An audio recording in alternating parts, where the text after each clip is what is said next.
Jon stood on the battlements of Winterfell in the early morning light, cloaked in a pale hush that settled over the snow-swept courtyard. His breath plumed in the cold air, and as he exhaled, he felt an odd mixture of grief and resolution trace its fingers across his heart. He had been named king in the north once before, in a wave of fervent loyalty after the Battle of the Bastards. But that moment had dissolved into political machinations and the burdens of war. This time felt different. This time, the North had chosen him again, but they were not alone. Dorne, hot-blooded and far removed from the snows and chills of these northern climes, had pledged him their banners in a surprising turn of fate. And so here he was, standing amidst the swirling winter air, aware that soon he would be crowned king by the combined will of the North and Dorne, two lands that had rarely been united in the history of Westeros. He closed his eyes and allowed himself a moment's reflection. Catelyn Stark, though not his mother, had once looked upon him with eyes that could not conceal the reminder that he was a bastard. Eddard Stark, the man he had called father, had always treated him with compassion, though he wore secrets like an unyielding cloak. Only now did Jon understand how heavy those secrets had been, that his blood tied him to both the north and the southern realm of his Targaryen heritage. And there was Dorne, the region that had suffered so much under the rule of kings who scarcely recognized its autonomy. Now it was Dorne who unexpectedly stepped forward.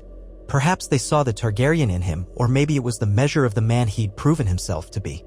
The reasons mattered less than the reality. House Martell and its allied houses had decided to stand behind him, a new champion for a realm that desperately needed unity. He could feel the chill creeping through his furs, but it no longer bothered him the way it once had.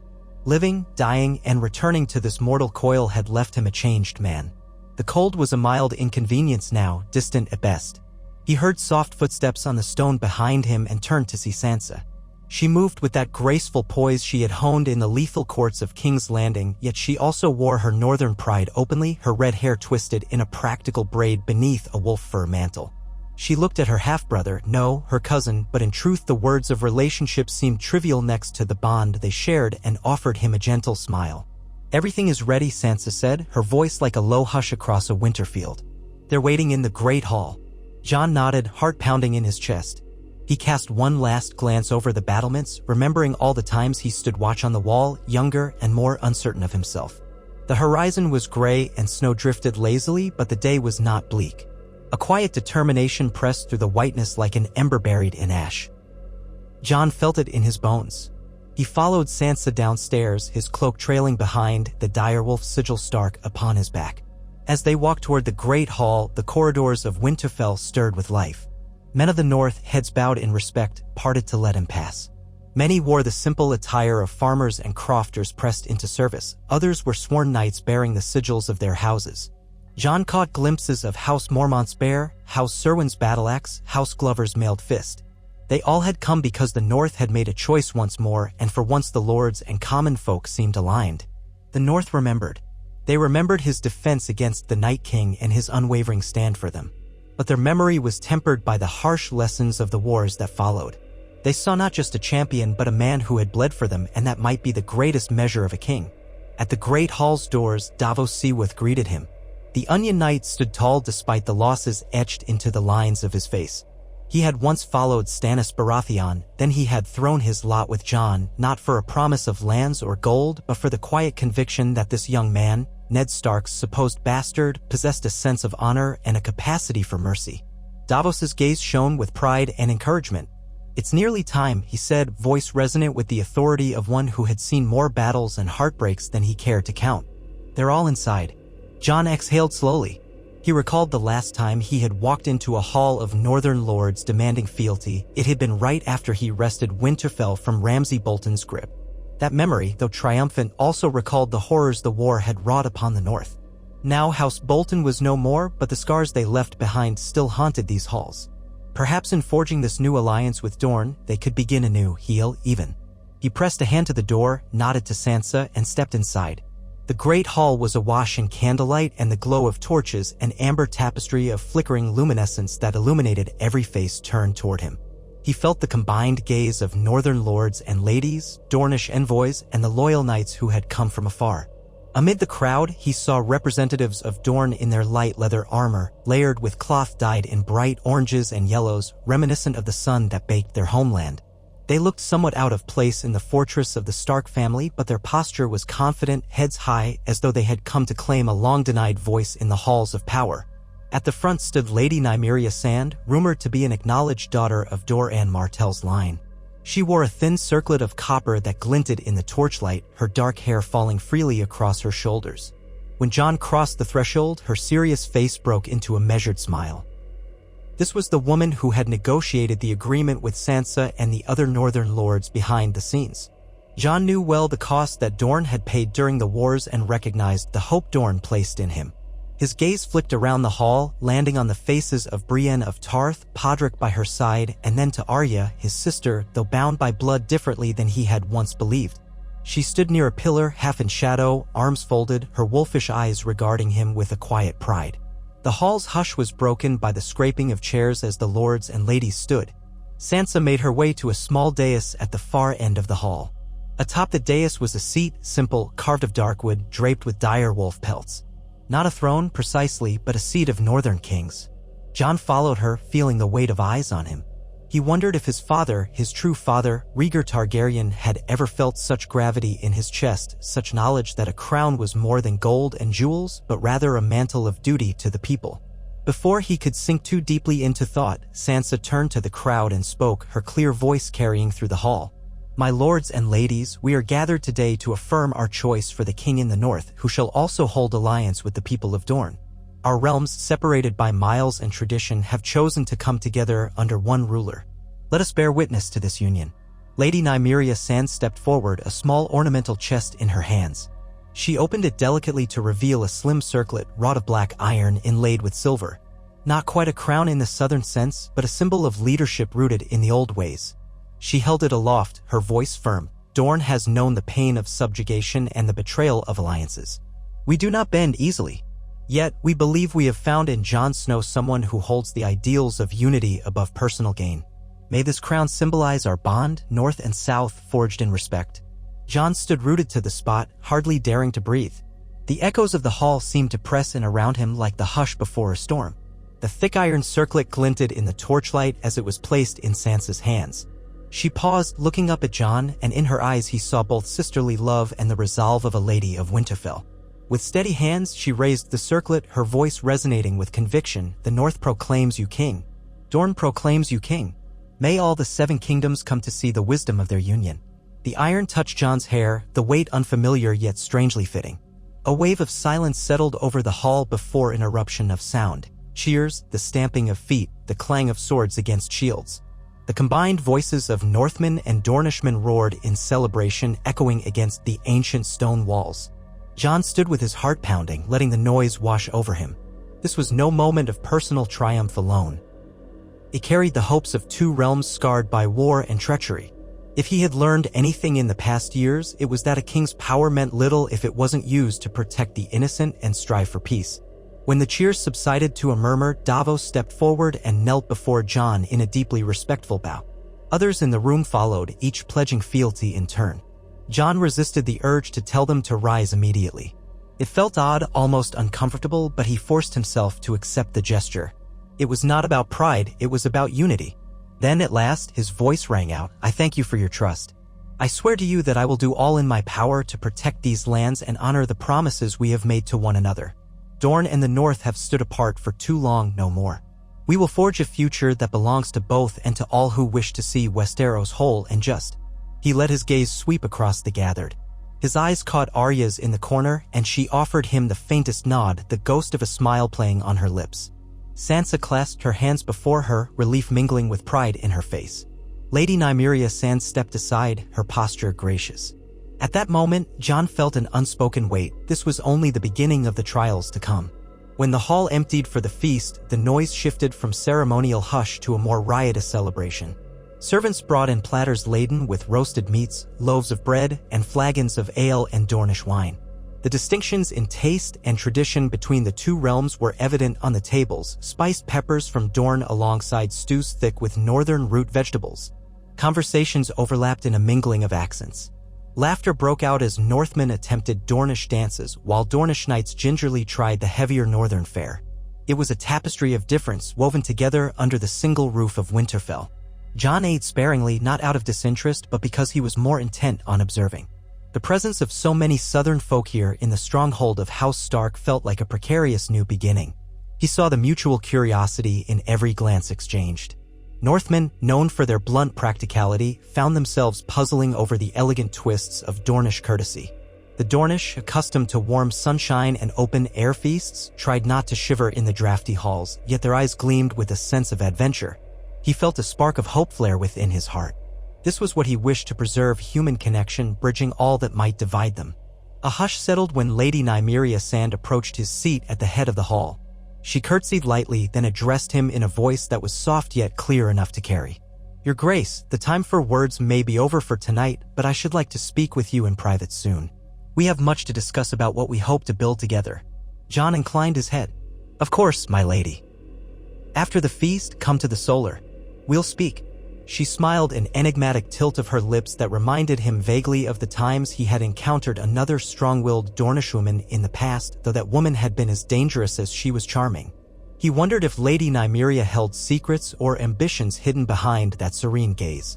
Yet, to dwell on distrust this early would not help. He reminded himself that alliances required faith as much as vigilance.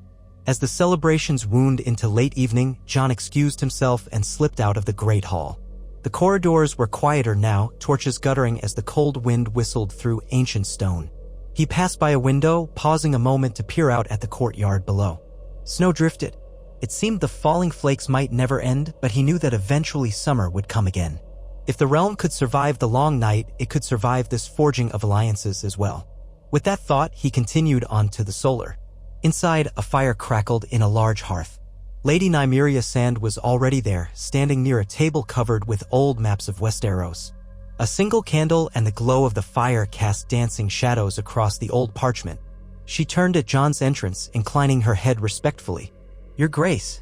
He offered a wry smile. "Just Jon is fine when we're alone. I still haven't grown accustomed to titles." She nodded. "As you wish, Your Grace." Her eyes gleamed with amusement.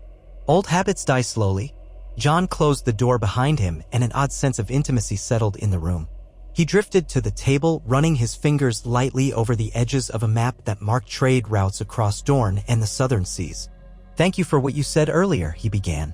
"I know trusting another ruler, another monarchy, can't be easy for your people." Nymeria let out a thoughtful exhale. "Dorne has reasons to distrust. Our history with House Targaryen is complicated. But we also see that you are not a typical Targaryen. You were your Stark blood for all to see in your manner and in your loyalty to the North. We believe this union might serve as a check on the madness of the Iron Throne if it ever again tries to impose its will unjustly upon our peoples." Jon crossed his arms, the memory of his short time in King's Landing stirring. It had been a tumultuous period when Daenerys had still been alive. He felt the old pang of guilt and sorrow at the recollection. "I want nothing more than peace. But I also know that there are lords beyond the North and Dorne who will question this alliance, who might see it as a threat to the existing order." Nymeria pursed her lips. "For too long, the realm has been battered by war. Even the Iron Throne is no longer what it was. The seat in King's Landing is a shadow of its former self. Many small folk and even some of the great lords yearn for stability. If they see you as a path to that stability, they may align with us." The logs popped in the fire, sending sparks dancing. Jon studied the Dornish woman, her posture poised, her voice measured. She looked every inch the diplomat, but he suspected that she was formidable when pressed. "And what do you think the next step should be?" he asked. "We must send envoys to the Vale, the Riverlands, even the Westerlands," Nymeria said without hesitation. "Not to demand fealty, but to open dialogue. Let them know that the North and Dorne have joined in peace. Remind them that you have ties of blood to houses Stark, Targaryen, and possibly Baratheon through your father's half-brother. Let them see that you are no usurper but a unifier." He let the words sink in. They rang with a certain truth. Jon nodded slowly. "I agree. We need to maintain open channels of communication, show that we aren't here to conquer." Nymeria placed her hand on the map, her fingertips resting near Sunspear. "We must tread carefully. There are those who will twist your image, sow lies. But if we stand firm together, we have a chance to reshape this land into something better." A hint of hope warred with the caution in Jon's heart. He extended a hand and she clasped it. "Then let's shape it together." She inclined her head, and in the flickering firelight, Jon saw resolve in her eyes that mirrored his own. He felt a faint stirring, an unexpected sense of camaraderie with this Dornish noble, someone whose path might have been so different had fate not thrown them together. The moment hung suspended for a breath before she released his hand. They spoke deep into the night, mapping out possible courses of action, discussing the resources both realms could contribute and the obstacles that would surely arise. By the time Nymeria finally left, the fire was low and fatigue tugged at Jon's eyelids. Yet, for the first time in a long while, he felt a glimmer of anticipation for the future. He doused the last candle and stepped out into the corridor. The hush of Winterfell at night was familiar, consoling him like a lullaby of old memories. Tomorrow, the real work of uniting these distant lands would begin. Morning brought with it a swirl of activity. Raven messengers were sent and the castle woke early. Jon found himself in his chambers, pulling on a simpler leather jerkin over his tunic. The black iron circlet was laid atop a small table and he regarded it with mingled curiosity and respect. It symbolized the burdens and hopes placed upon him. He knew well that kingship was not about wearing a crown, it was about the daily choices that affected thousands of lives. The circlet reminded him that now he had sworn to care for people both north and south. He heard a soft knock at the door, and when he called for the person to enter, Arya slipped inside. She wore her leathers and carried that air of unassuming confidence that had only grown stronger in the years since their reunion. Needle hung at her hip. Her brown hair, once so long and braided, now sat in a practical half-tie, a reflection of the life she had led on the road. "I wanted to see you before you get lost in council meetings all day," Arya said, leaning casually against the doorframe. Her gaze flicked to the circlet. "A second crown, is it?" He shrugged. "More or less. I'm hoping it won't become a habit." Arya smirked. "You don't really look like a king, you know." Jon's lips curved in a small smile. "Good," he said simply. She nodded, stepping farther into the room. "How are you feeling about it?" He paused, wondering how to put it into words. "I feel weighted, but not crushed by it. I know what the realm needs, or at least I have some ideas. And I have good people at my side. I'm just concerned about those who will oppose what we're trying to do." Arya studied him for a moment. "There will always be those who cling to the old ways, the old seats of power. But you have us." She shrugged. "Besides, you have me and I can handle myself." A fond warmth passed through him. "I have no doubt. I just don't want to lead anyone into another war if it can be avoided." Arya's expression softened, an emotion flickering in her eyes that reminded him of the child she had once been. "You're a good man, Jon. Better than most. That's why the North and Dorne both want you as king." He inhaled a quiet breath. "Thank you, Arya." She rolled her shoulders in an attempt to shake off any hint of sentimentality. "I just came to let you know that I'll be heading out soon. I want to scout the surrounding lands. There have been some rumors of bandits taking advantage of unsettled times. I thought I'd do my part." Jon nodded, appreciating her initiative. "Just be careful. This is the North, yes, but we've learned that even home can hide dangers." She gave him a lopsided grin. "Careful is my middle name," she said playfully before turning to leave. In her wake, Jon felt a tender ache. His siblings, once scattered and presumed dead, were slowly returning to the fold in their own ways, forging new paths. He took a steadying breath, forced himself to push aside any lingering sentiment. A day of councils and negotiations lay before him. He couldn't indulge in nostalgia for too long. He crossed the courtyard, heading for the council chamber. On the way, he noted how the Dornish knights stood in clusters, conversing with the northern guards. Barriers of culture were being tested, some with good humor, others with a certain wariness. Inside the council chamber, a fire roared in the hearth, and the table was already surrounded by the lords of the north and the representatives from Dorne. Sansa sat near the head of the table, her posture upright, the embodiment of a lady of Winterfell. Davos occupied a seat close by, rubbing his chin in thought as he examined a ledger. Next to him stood Brienne, ever vigilant. Lady Nymeria Sand was at the opposite end, conferring with a pair of Dornish envoys. They all rose or bowed their heads as Jon entered. He took his seat. Discussions began about trade routes, the rebuilding of war-torn regions, and the pressing matter of banditry that had surged in the chaos following the overthrow of the old regime. He listened attentively, letting the others speak before weighing in. The lords of the north stressed their need for more grain imports due to fields left fallow from the war. The Dornish pointed out the lack of northern goods like timber and furs that Dorne desperately needed. Agreements were drafted to facilitate exchange, and as the afternoon wore on, Jon noticed how easily some found compromise and how stubborn others remained, clinging to old grudges. It would take time and patience to mend the realm. When the topic shifted to forging new alliances with other regions, Sansa and Nymeria led the discussion. They debated which lords might be most receptive to an envoy. Davos contributed his knowledge of smuggling routes now to be repurposed for discreet diplomacy if needed. Brienne reminded them of the loyalties certain lords still held to the idea of a singular throne in King's Landing, a throne that, at least nominally, was occupied by a royal claimant, though none so feared as the Mad King or Queen Cersei once had been. Jon gave an inward sigh. Despite the triumph of the previous evening, the reality was complex. Westeros was not a land of simple solutions.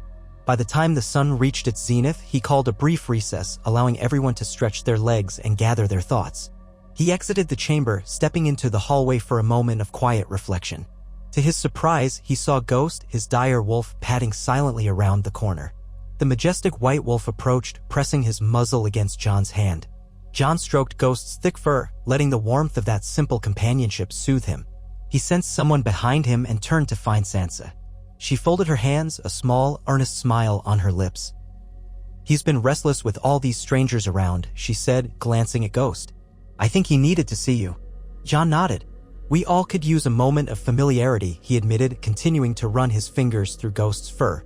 The direwolf stared up at him, unblinking ruby eyes reflecting nothing but loyalty. Sansa stood silently for a moment. Then her voice grew hushed. "Do you think we're moving too quickly with this alliance?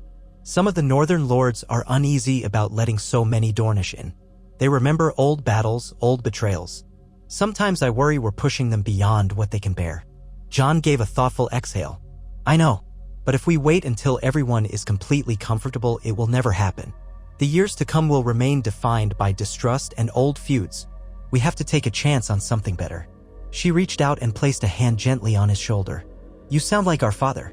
The mention of Ned Stark evoked a subtle pang in Jon's heart, coupled with gratitude for the man who had raised him. "I hope he'd be proud of this," Jon murmured. Sansa's eyes glistened briefly. "I'm certain he would." Then she collected herself, stepping back. "I'll gather the lords. Let's finish the negotiations. There's still so much to do." Jon inclined his head. He watched her depart, a quiet admiration for her growing leadership echoing in his chest. She had transformed from a frightened girl in King's Landing into a powerful, graceful figure who commanded respect. In her, he saw a reflection of the North's resilience. Later that afternoon, they finalized a series of agreements, tentative but promising. Lady Nymeria presented a plan to sail from White Harbor to the Free Cities, exploring new trade relationships that could bolster the North's resources. Sansa suggested forging a mutual defense pact so that if any external threat menaced Dorne or the North, they would come to each other's aid. The lords debated the details. Some argued that the North should remain isolated, but Sansa's logic prevailed. The world was changing and they could not stand alone. When the day's meeting ended, the corridors of Winterfell were tinged with the golden glow of late afternoon. Jon felt exhaustion creeping in, but also a measure of satisfaction. As he departed the council chamber, Lady Nymeria caught up with him, an air of polite concern about her. "Your Grace, might I have a word?" He nodded, guiding her into a side chamber. A narrow window let in a beam of sunlight, illuminating the dust motes in the air. He studied her expression, sensing some hesitation. "My people wish to celebrate this alliance," Nymeria said, her tone careful. "They suggest a grand feast in Dorne as well, inviting you and the northern lords to Sunspear. It would be a public demonstration of unity. Yet, they also fear you might decline, wary of traveling so far south so soon." Jon considered her words, the idea swirling in his mind. He recalled how Daenerys' journey north had been momentous, bridging vast cultural divides. Now, perhaps it was his turn to travel. "I appreciate the invitation. I won't deny that some in the north will object. They see no reason for the king in the north to venture that far south. But maybe that's exactly why I should go. To show we trust and value our new allies." Relief flickered across Nymeria's face. "It would be quite symbolic, and I believe many in Dorne crave the chance to prove our goodwill. Our new bond cannot stand on parchment alone." Jon nodded. "I'll bring a small retinue, but I must ensure Winterfell remains secure. Sansa will likely stay here to oversee affairs in the north, but I'll consult with her before we make any final decisions." Nymeria dipped her head in respect. "Thank you, Your Grace. My people will be gladdened to hear it." As she left, Jon felt the weight of that decision sink in. Traveling to Dorne meant exposing himself to potential plots from factions still bitter about Targaryen claims. But forging alliances was never free of risk.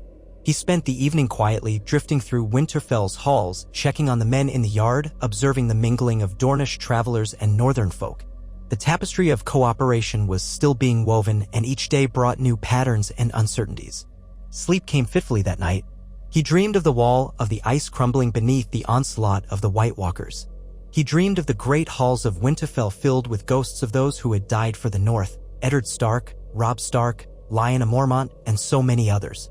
Their eyes seemed to bore into him, silent yet watchful. In the final moments of the dream, he stood alone in the crypts beneath Winterfell, where the statues of his ancestors gazed upon him. He felt a presence behind him, a faint whisper. When he turned, there was no one there. He awoke before dawn, a thin sheen of sweat on his brow. The old nightmares never fully faded, but they had become less frequent. After dressing in the quiet gloom, he went to the godwood. A dusting of fresh snow covered the ground. The heart tree's red leaves rustled in the faint breeze, and the face carved into its trunk regarded him with a timeless sorrow. Jon knelt, closing his eyes, allowing the hush of the godwood to cradle him. If the old gods still watched over the Starks, if they still cared for the realm, then perhaps this union with Dorne was part of a plan. He had no illusions of fate or destiny. He had seen how easily bloodlines and prophecies could twist into nightmares. But in the stillness, he asked, silently, for guidance to make decisions that would honor the memory of all those who had fallen. The next few weeks passed in a blur of activity. Preparations were made for Jon's journey south. Envoys were dispatched to the Vale and the Riverlands to inform them of the new alliance. Letters were exchanged with various lords, some amicable, some dripping with suspicion. Winterfell bustled with an energy it hadn't seen in years, the forging of new trade pacts and the negotiations for shared defense occupying nearly every moment. Sansa took charge of much of the administrative work, and Jon was grateful for her level-headed approach. In the practice yard, Northmen and Dornishmen trained side by side. The Dornish fighters brought their swift, nimble style of combat, relying on speed and precision.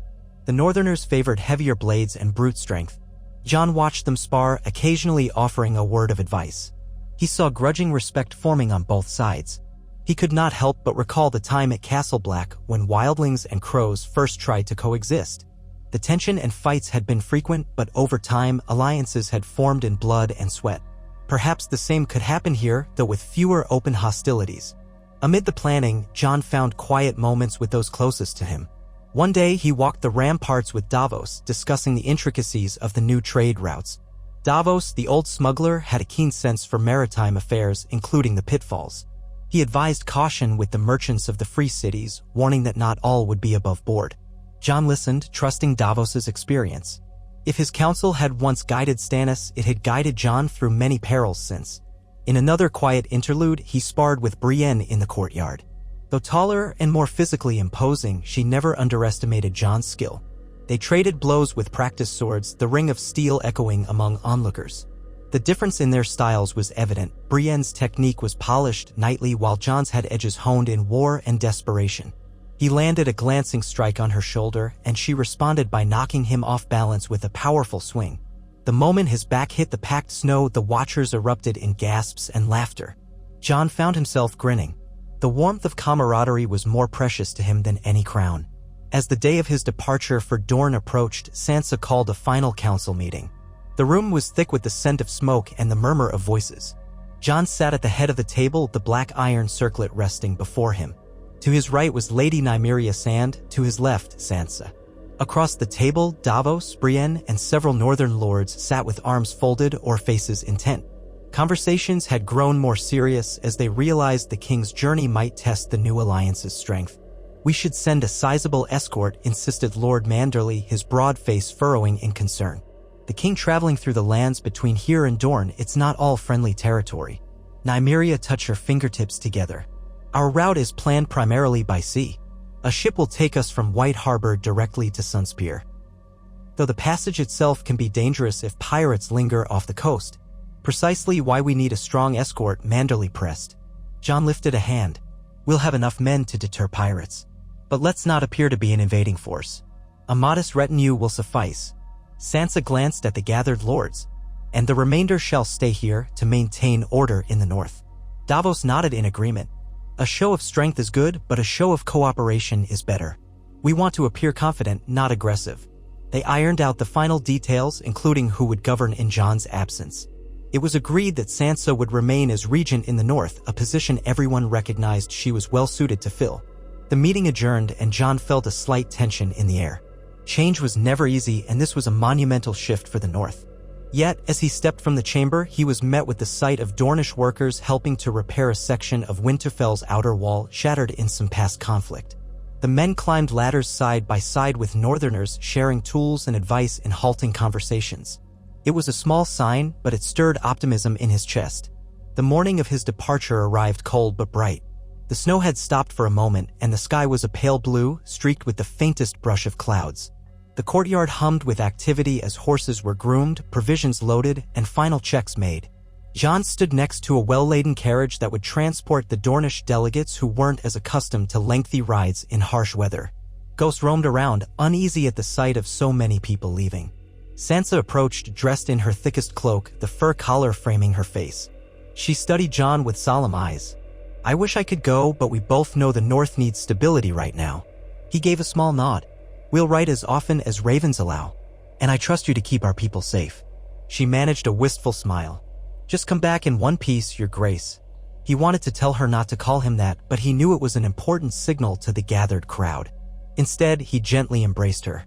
Over her shoulder, he could see Arya at the edge of the courtyard, ready to ride with him. She had returned from her scouting missions with news of scattered bandits, but the roads were relatively clear. Near her stood Davos, dressed in a heavy cloak, looking every bit the reliable advisor. Brienne remained by Sansa's side, evidently staying in Winterfell at Sansa's request, ready to defend the stronghold if need be. Nymeria Sand arrived at the head of a group of Dornish knights, their armor gleaming in the morning light. She inclined her head to Sansa, then turned to Jon. "Our ship awaits us at White Harbor, Your Grace. If we leave now, we'll arrive before sundown tomorrow, assuming the roads are clear." Jon clasped forearms with her. "Very well. Let us waste no time." Amid well wishes and the clatter of hooves on cobblestone, Jon and his entourage set out from Winterfell. The gates creaked open, and a hush fell over the crowd that had gathered to watch their new king depart. Jon glanced back once, meeting Sansa's steady gaze, then turned his eyes forward. He felt the weight of the iron circlet on his head. This was no leisurely journey. It was a statement to the entire realm that the king in the north was unafraid to stand beside his Dornish allies in their own homeland. The journey to White Harbor was uneventful, a relief given all the potential hazards. The group stopped only briefly to rest and water the horses. Ghost trotted beside Jon's mount, ears pricked, ever watchful. Arya rode ahead sometimes, scouting the terrain. Davos stayed closer to Jon, quietly pointing out changes in the land and telling stories of smuggling runs he had made in these parts, back when King's men patrolled every road. When they reached White Harbor, the sun was dipping below the horizon, painting the sky with pink and orange hues. The harbor itself was a lively scene, ships of various sizes bobbing in the water. Merchants and fishermen shouted their wares. At the docks, a sleek Dornish vessel with a proud sigil of a golden spear and sun upon its sail waited. Its captain greeted them with a formal bow, welcoming them aboard. Jon's men began loading supplies, while the Dornish knights joined in, forming a chain to haul equipment aboard. Arya, looking out at the sea, couldn't hide a flicker of excitement. She had traveled widely, but it had been some time since she had sailed. Davos too examined the ship with a critical eye, ensuring its seaworthiness. Jon stood at the ramp, the chill sea air biting his cheeks, and inhaled deeply. It smelled of salt and possibility.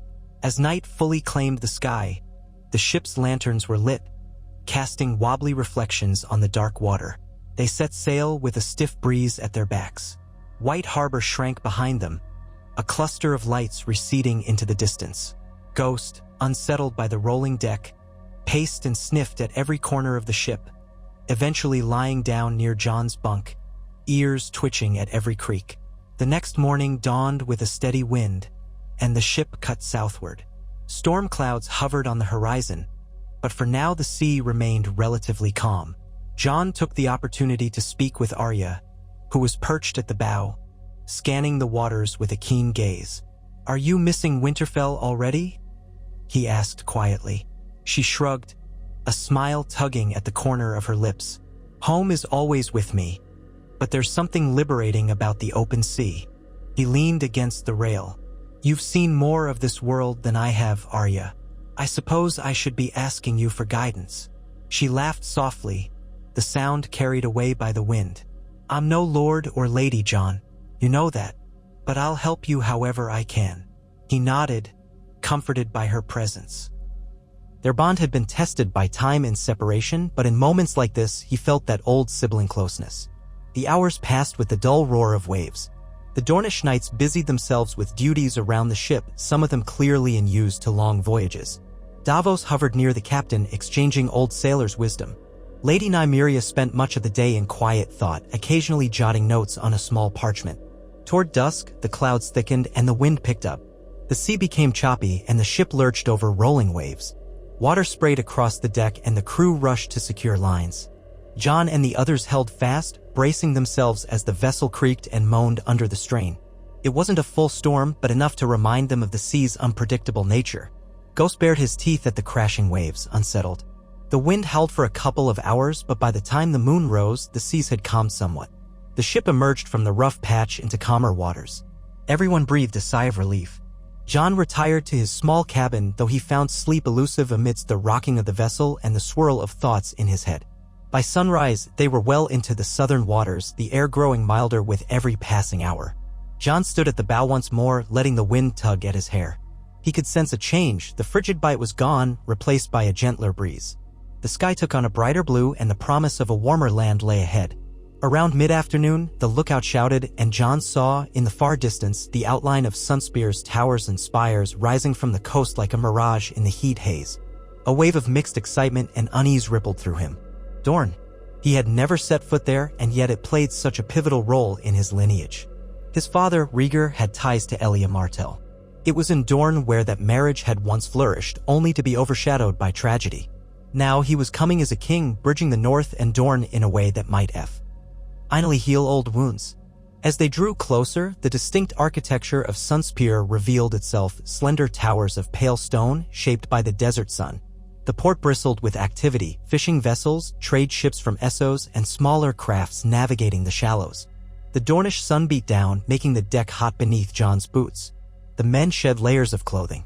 Even Arya wiped sweat from her brow, looking half bemused at the stark contrast to the snowy north. Ghost panted in the heat, though he stayed close to Jon's side. When the ship docked, a small welcoming party awaited them on the pier. Bannermen carrying the sigil of House Martell stood alongside curious onlookers. Leading them was a tall figure in richly colored robes, a sunburst embroidered in gold on the chest. This was Lord Corran Martell, a cousin of the late Prince Doran. He offered a sweeping bow as Jon and Lady Nymeria stepped off the gangplank. "Your Grace, welcome to Sunspear," Lord Corran said, his voice resonant with warmth. "You do us great honor by accepting our invitation." Jon inclined his head, feeling the sun's glare on the black iron circlet. "Lord Corran, I thank you for your hospitality. May this be the first of many visits." The Dornish lord's gaze flicked to Arya, Davos, and the knights who followed. He offered respectful nods. "Rooms have been prepared in the Tower of the Sun.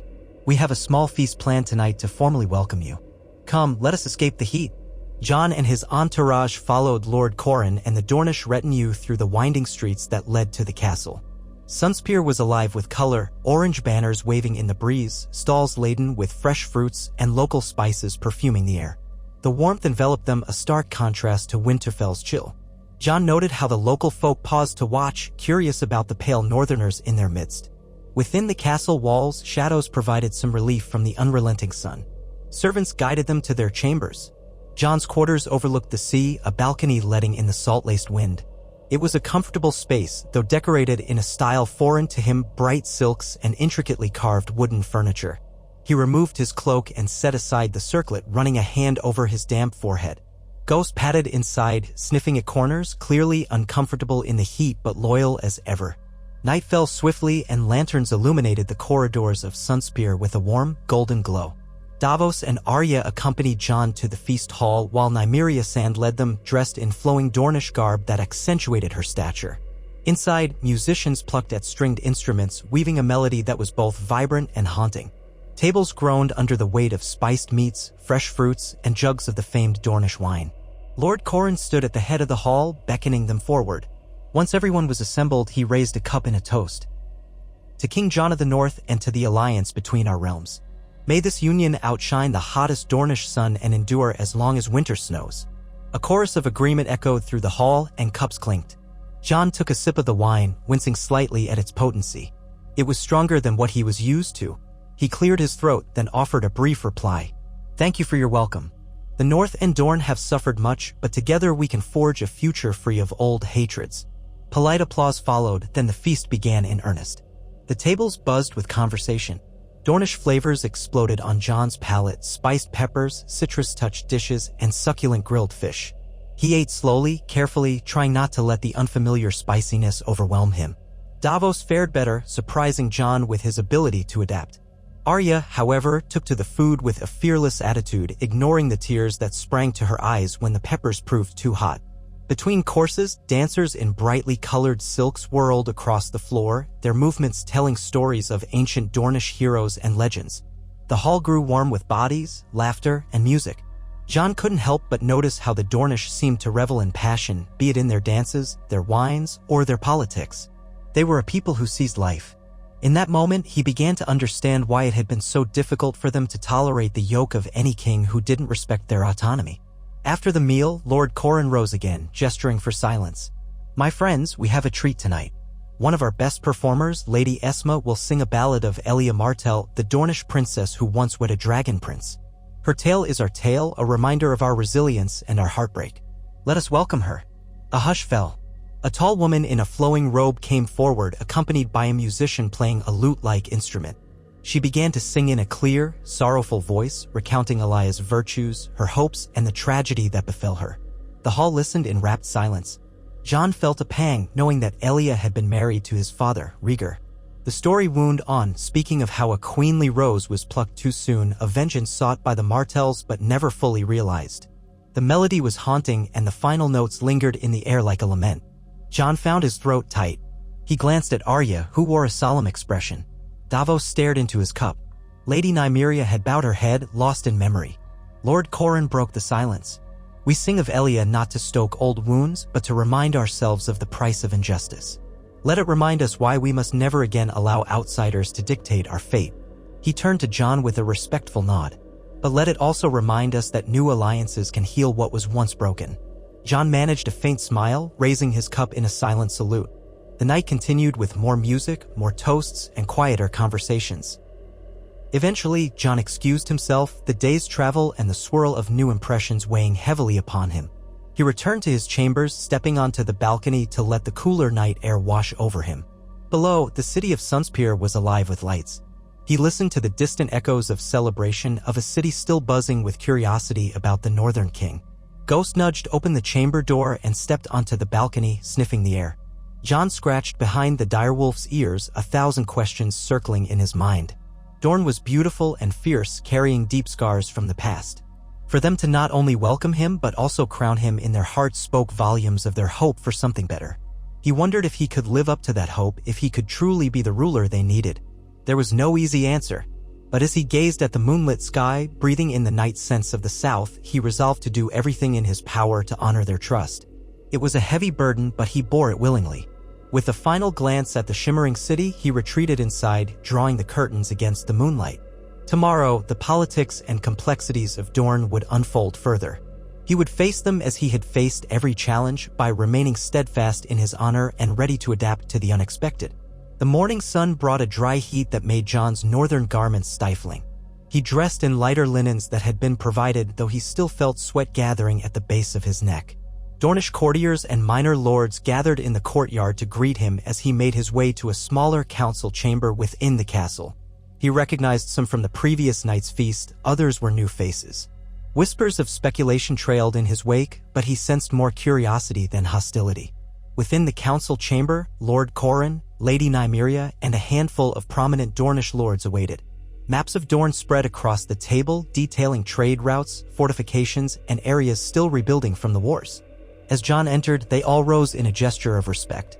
"Your Grace," Lord Corran began, "we hope to discuss our future plans, now that you are here in Sunspear.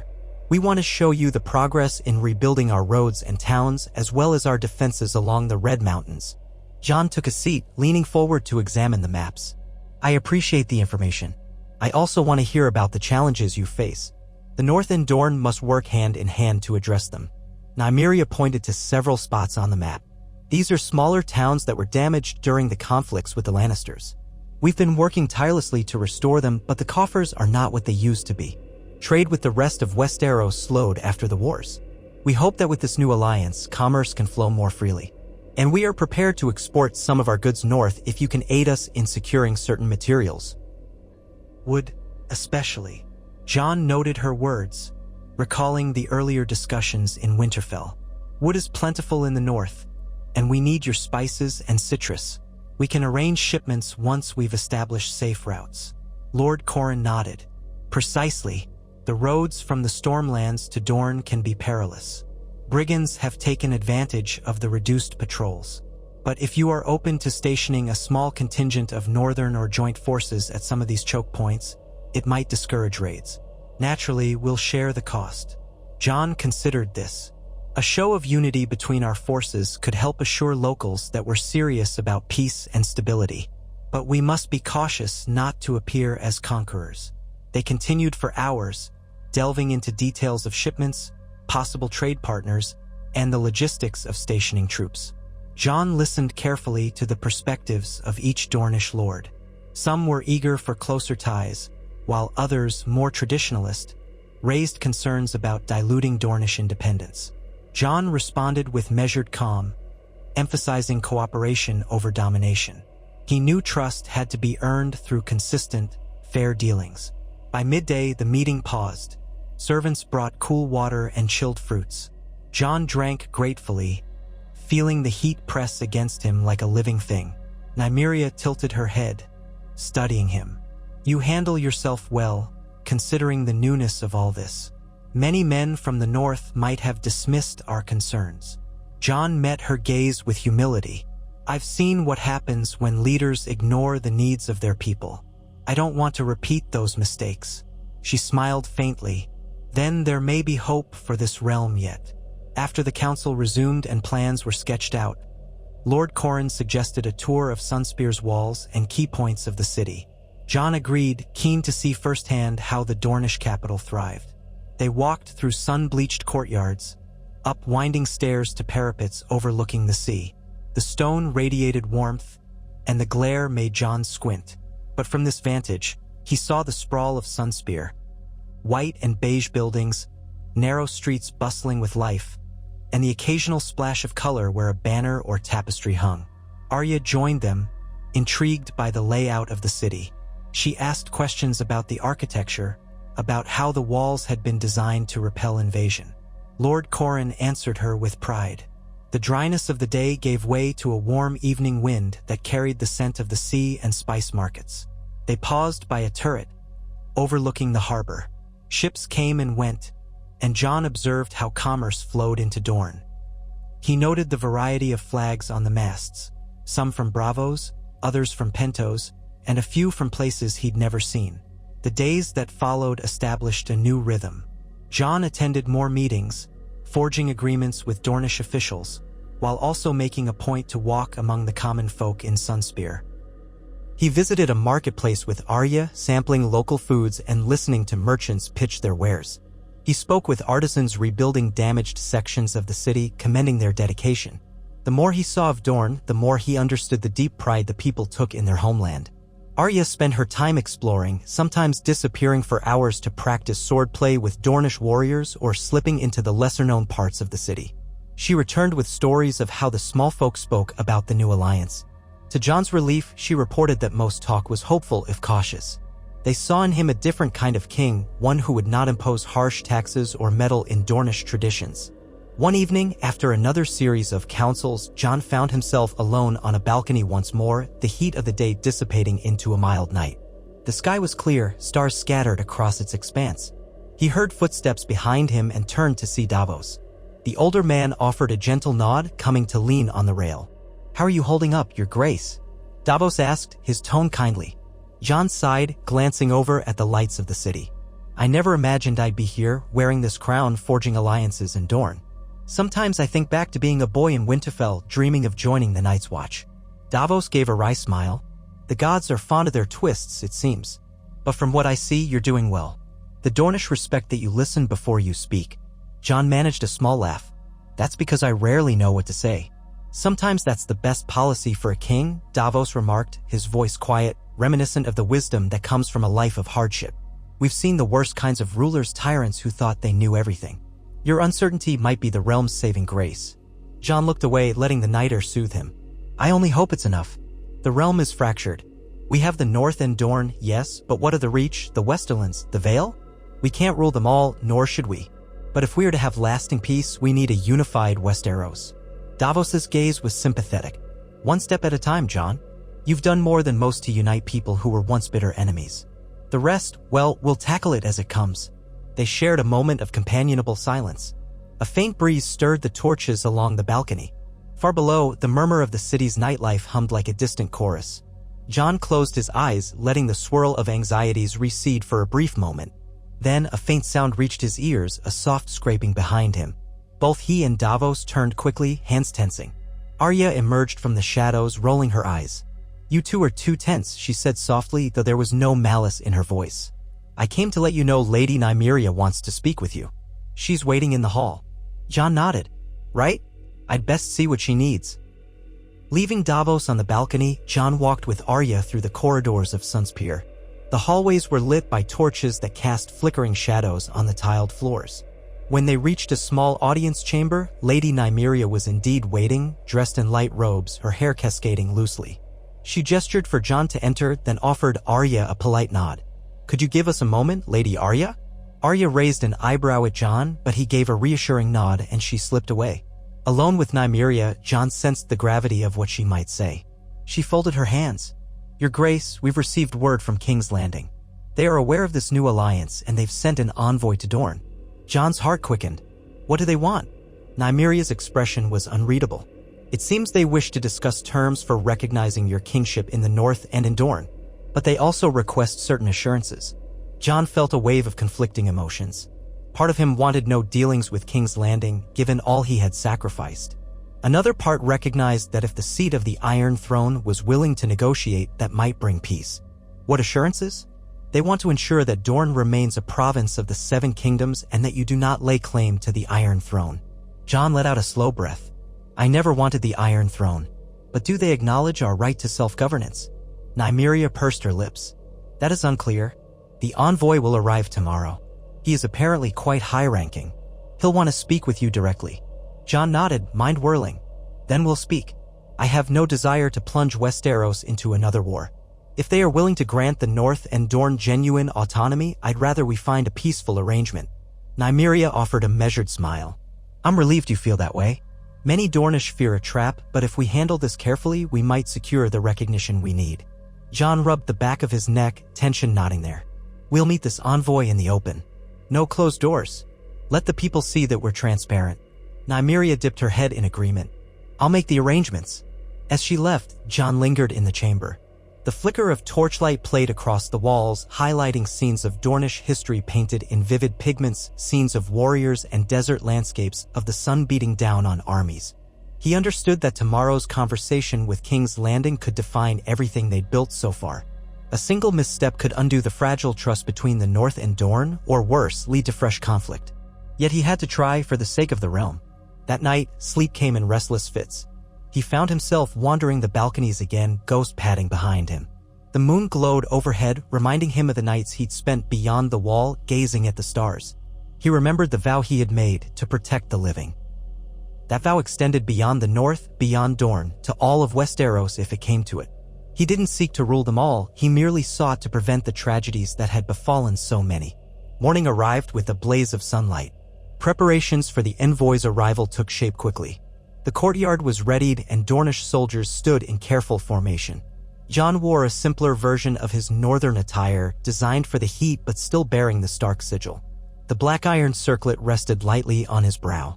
He stood at the entrance to the courtyard with Lord Corran, Nymeria, Davos, and Arya at his side. A grand carriage rolled up through Sunspear's gates, accompanied by a small retinue of King's Landing guards. The men wore armor bearing a lion's head sigil, a jarring reminder of House Lannister, though supposedly the Lannisters no longer held the throne. Jon's stomach clenched at the sight. The carriage halted and a man stepped out, tall, with sharp features and streaks of gray in his neatly trimmed beard. He wore expensive silks that spoke of courtly status. His gaze swept across the assembled Dornish and Northerners before settling on Jon. "Your Grace," the man said, bowing with a flourish that seemed practiced, "I am Lord Beric Rosby, envoy of the Iron Throne. I come at the behest of the crown to treat with you." Jon inclined his head, maintaining a steady tone. "Welcome, Lord Rosby. We are prepared to hear what the crown wishes to say." Lord Rosby glanced around as though evaluating the crowd. "This is a matter of great importance. Might we speak in private?" Jon shook his head politely. "I believe transparency is key. Let the people see and hear what is said." There was a flicker of annoyance in the envoy's eyes, but he masked it quickly. "Very well. I come to offer the crown's recognition of your title as king in the north on the condition that you swear fealty to the Iron Throne." A hushed ripple passed through the onlookers. Jon forced himself to remain calm. "That defeats the purpose of being king in the north." "What of Dorne?" Lord Rosby's posture stiffened. "Dorne must remain a principality under the realm, subject to the crown's laws and taxes." Nymeria's eyes flashed with anger, and Lord Corran set his jaw, but Jon raised a hand to keep them from interjecting. "And in return for these conditions, what does the crown offer?" Rosby allowed a small smile. "You and your northern lords would have seats on the small council, a voice in the governance of the realm. As for Dorne, they would receive certain guarantees. No standing armies from the crown would be garrisoned here without cause. And you personally would be acknowledged as a rightful king of your lands, so long as you recognize the ultimate authority of the Iron Throne." A silence stretched. Jon glanced at the faces around him. He knew how the North felt about kneeling to southern thrones, and he saw the fury in the Dornish eyes. The envoy's offer was a half measure at best, a suggestion that they could play king while still being subject to another's will. "I don't seek war," Jon began, his voice calm but firm. "Nor do I deny that Westeros is stronger united. But the North has bled too much. We will not simply kneel again. We seek mutual respect and autonomy. As for Dorne, it has joined with the North of its own accord. We are willing to treat with the Iron Throne, but not under these terms." The envoy tilted his head, his smile turning cold. "Then what terms would you propose?" Jon squared his shoulders. "Full recognition of the North's independence and Dorne's right to self-govern. We will form alliances with the other realms as equals, not as vassals. If the crown wishes our support or cooperation, they must respect these boundaries." A murmur of agreement rose from the Dornish contingent. Lord Rosby's nostrils flared. "That would be tantamount to fracturing the Seven Kingdoms. Surely you realize that the crown cannot allow such a precedent." Jon lifted his chin, voice unyielding. "The realm is already fractured. We're offering a peaceful path, one that acknowledges reality. If the crown refuses to see reason, that is their choice. But do not think we will be intimidated into surrendering our sovereignty." Lord Rosby's lips tightened. "I see. I will convey your position to the crown, but I warn you, conflict may be unavoidable." Jon's mind raced, but he kept his expression steady. He recognized a veiled threat in the envoy's words. "We have no desire for conflict. But if forced, we will defend ourselves." A fraught silence weighed on the courtyard. Then Lord Rosby bowed curtly. "Very well. I take my leave." He pivoted, striding back to the carriage, ignoring the whispers and glares from onlookers. The carriage rolled out of Sunspear under a heavy hush. When the gates closed behind them, Lord Corran exhaled a growl of frustration. "They'll never accept our independence." Nymeria's jaw was set. "Let them try to force us into submission, if they dare." Jon felt a knot in his stomach. "I had hoped for a better outcome." Davos stepped forward, laying a hand on Jon's arm. "We gave them a chance, Jon. They chose to threaten. If war comes, you won't stand alone." Arya's gaze flickered with a restless energy. "We should prepare." Jon let the tension flood out of him on a slow breath. War, he had seen enough to last 100 lifetimes.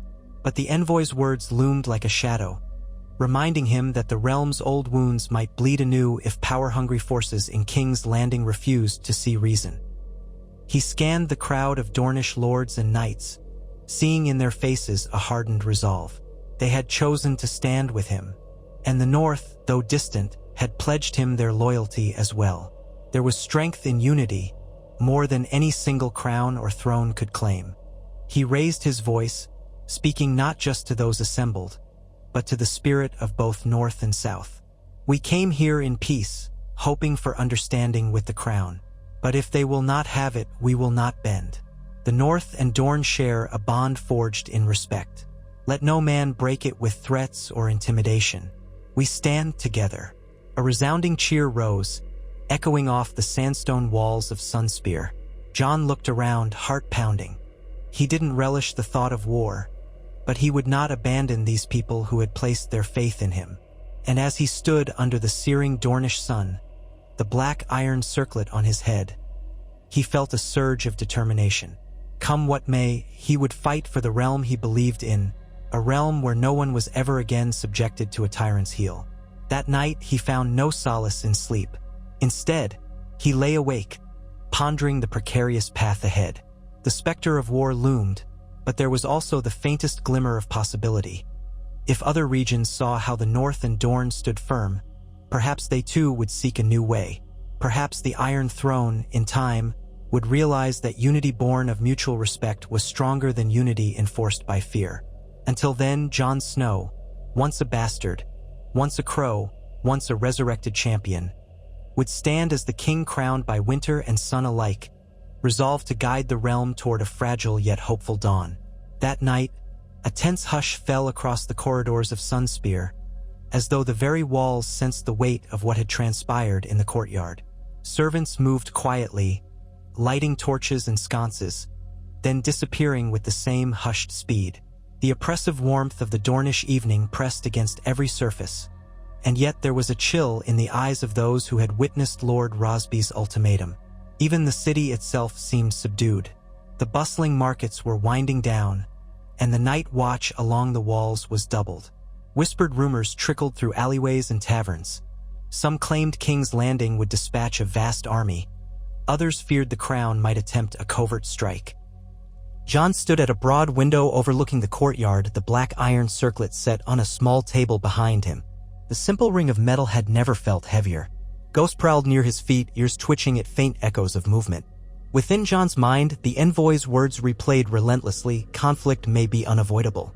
War again. War after they had worked so hard to avert more bloodshed. Davos approached from the hallway, his boots making dull thuds on the tiled floor.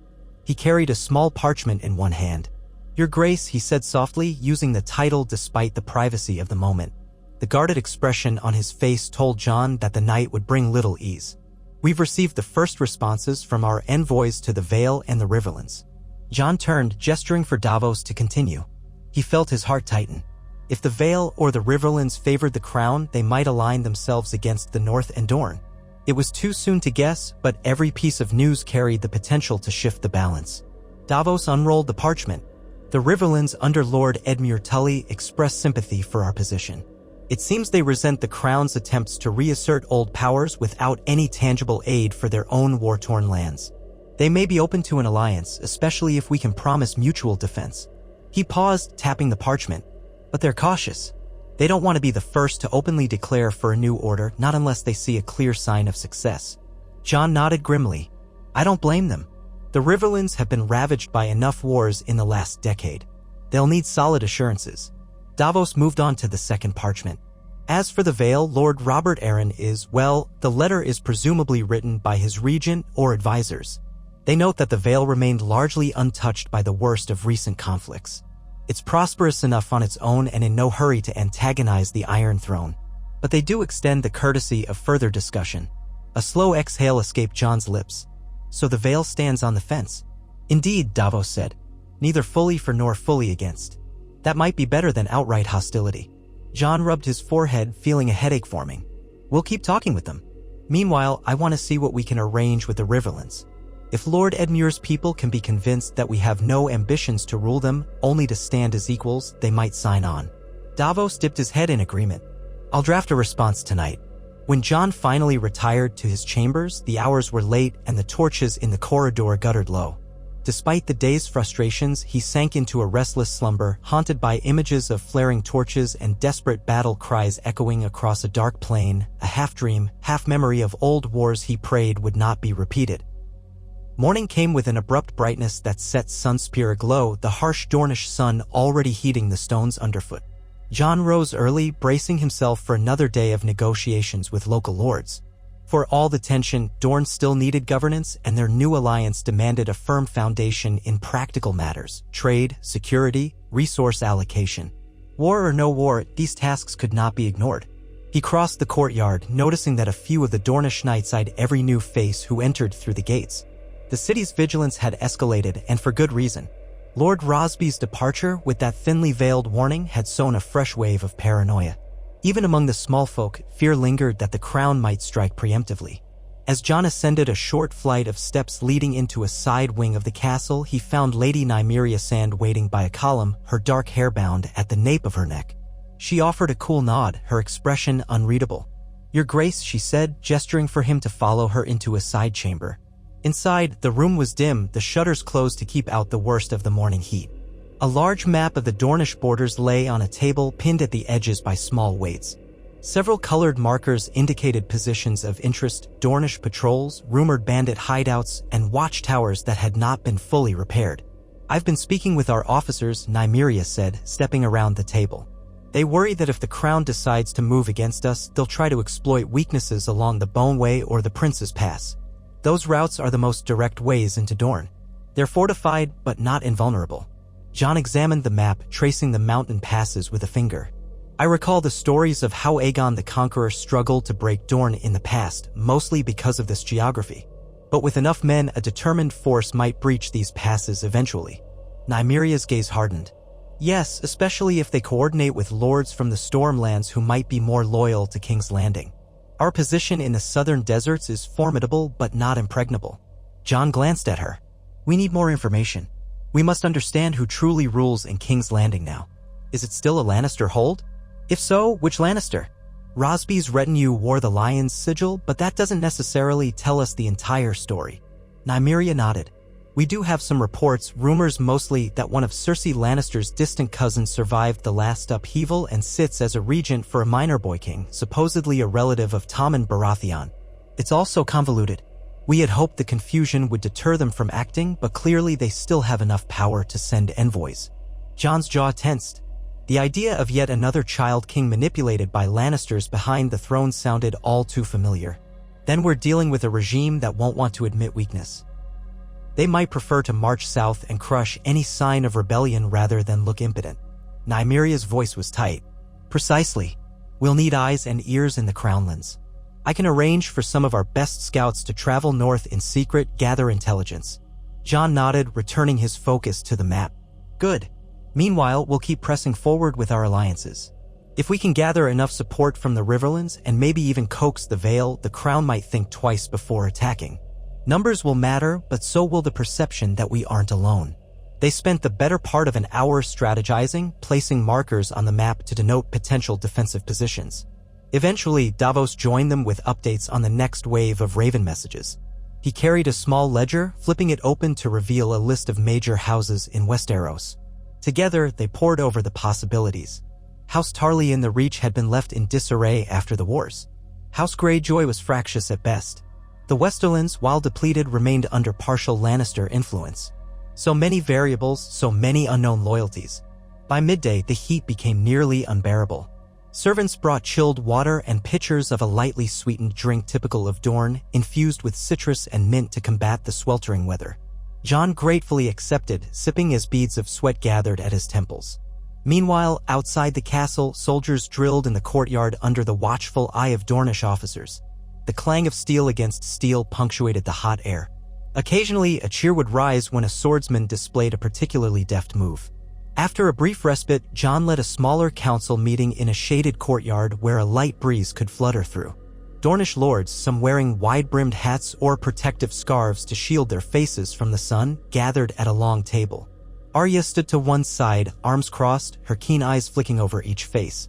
Ghost lay quietly at Jon's feet, his tongue lolling. One of the older Dornish lords began the session by asking for updated trade figures, hoping to gauge how the new alliance might help their local economy. Jon listened carefully, recognizing how crucial commerce was to maintaining public support. "We've heard from White Harbor that the first shipments would have set sail," he explained. "We're preparing to send more, but the pace must match what we can transport safely. If the Crown enforces blockades, shipping might become more difficult." Lord Corran tapped a finger on the table. "Then we must expand overland trade routes as well, especially those that can bypass or outmaneuver Crown-held territories." He shot a meaningful look at Arya. "A cunning scout could help us find hidden roads or lesser-known passes through the mountains. Arya regarded him with slight amusement. I know a thing or two about traveling unnoticed. But we'll need more than me alone if we want to establish a true network. Jon appreciated how much Arya had grown into a force of her own. She might never wear a lord's mantle, yet her cunning and skill earned respect. We'll look into it, he said, but we must be strategic. If the crown catches wind that we're sending secret caravans, they'll clamp down harder. Let's proceed quietly. The hours passed in a flurry of logistical questions: grain supplies, newly minted coin to facilitate trade, the cost of rebuilding old roads. It was the unglamorous side of leadership, yet absolutely vital. By the time the meeting concluded, the sun was slanting westward, staining the walls of Sunspear with a golden hue. Jon excused himself from the table, stepping into a secluded corridor that led toward the castle's residential quarters. The day's weight bore down on him, a relentless press of decisions and uncertainties. Ahead, he spotted a familiar figure, Sarella, one of the Dornish delegates who had taken a liking to Arya's fearless demeanor. She offered a polite nod as Jon passed, but he could see the worry etched on her face, a reflection of what many here felt. In his chambers, Jon found Ghost curled near the balcony doors, seeking any hint of cooler air. Jon joined him, unlatching the doors to let a breeze drift in from the ocean. The sea shimmered under the late afternoon light, small ships bobbing near the docks. For a moment, he allowed himself to just stand there, gaze wandering. Far below, the city's rooftops stretched out like a mosaic of sandstone and colored awnings. He marveled again at how different Dorne felt from Winterfell, this realm of heat and spice, of bold colors and lively nights. And yet it was here he had found acceptance, a partnership that defied the old regional divides. He could not linger in daydreams for long. A knock at the door startled him. He turned to see a servant bowing low, announcing that Lady Nymeria and Lord Corran requested his presence in the main hall. Jon steadied himself, nodding, then followed the servant back through the labyrinthine corridors. They convened in a hall ringed with columns, the floor inlaid with geometric patterns. Lanterns hung from the ceiling, casting a soft glow. A group of Dornish knights lingered near the entrance, wearing expressions of tense anticipation. In the center of the hall stood Nymeria, Corran, Arya, and Davos. Nymeria wasted no time. We've just received word from one of our riders. King's Landing's envoy, Lord Rosby, only paused at a minor outpost for a few hours, then continued riding hard north with fresh horses. It appears he's carrying urgent news back to the crown. Corran's eyes flashed. News of our defiance, presumably. It won't take them long to respond. Jon's mind churned. If they're moving quickly, it suggests they might attempt to rally other lords to march on us sooner rather than later. We need a contingency plan. He looked to Davos. Recall how we planned for a potential blockade or invasion routes. Is everything in place? Davos inclined his head. We've already warned the relevant northern houses.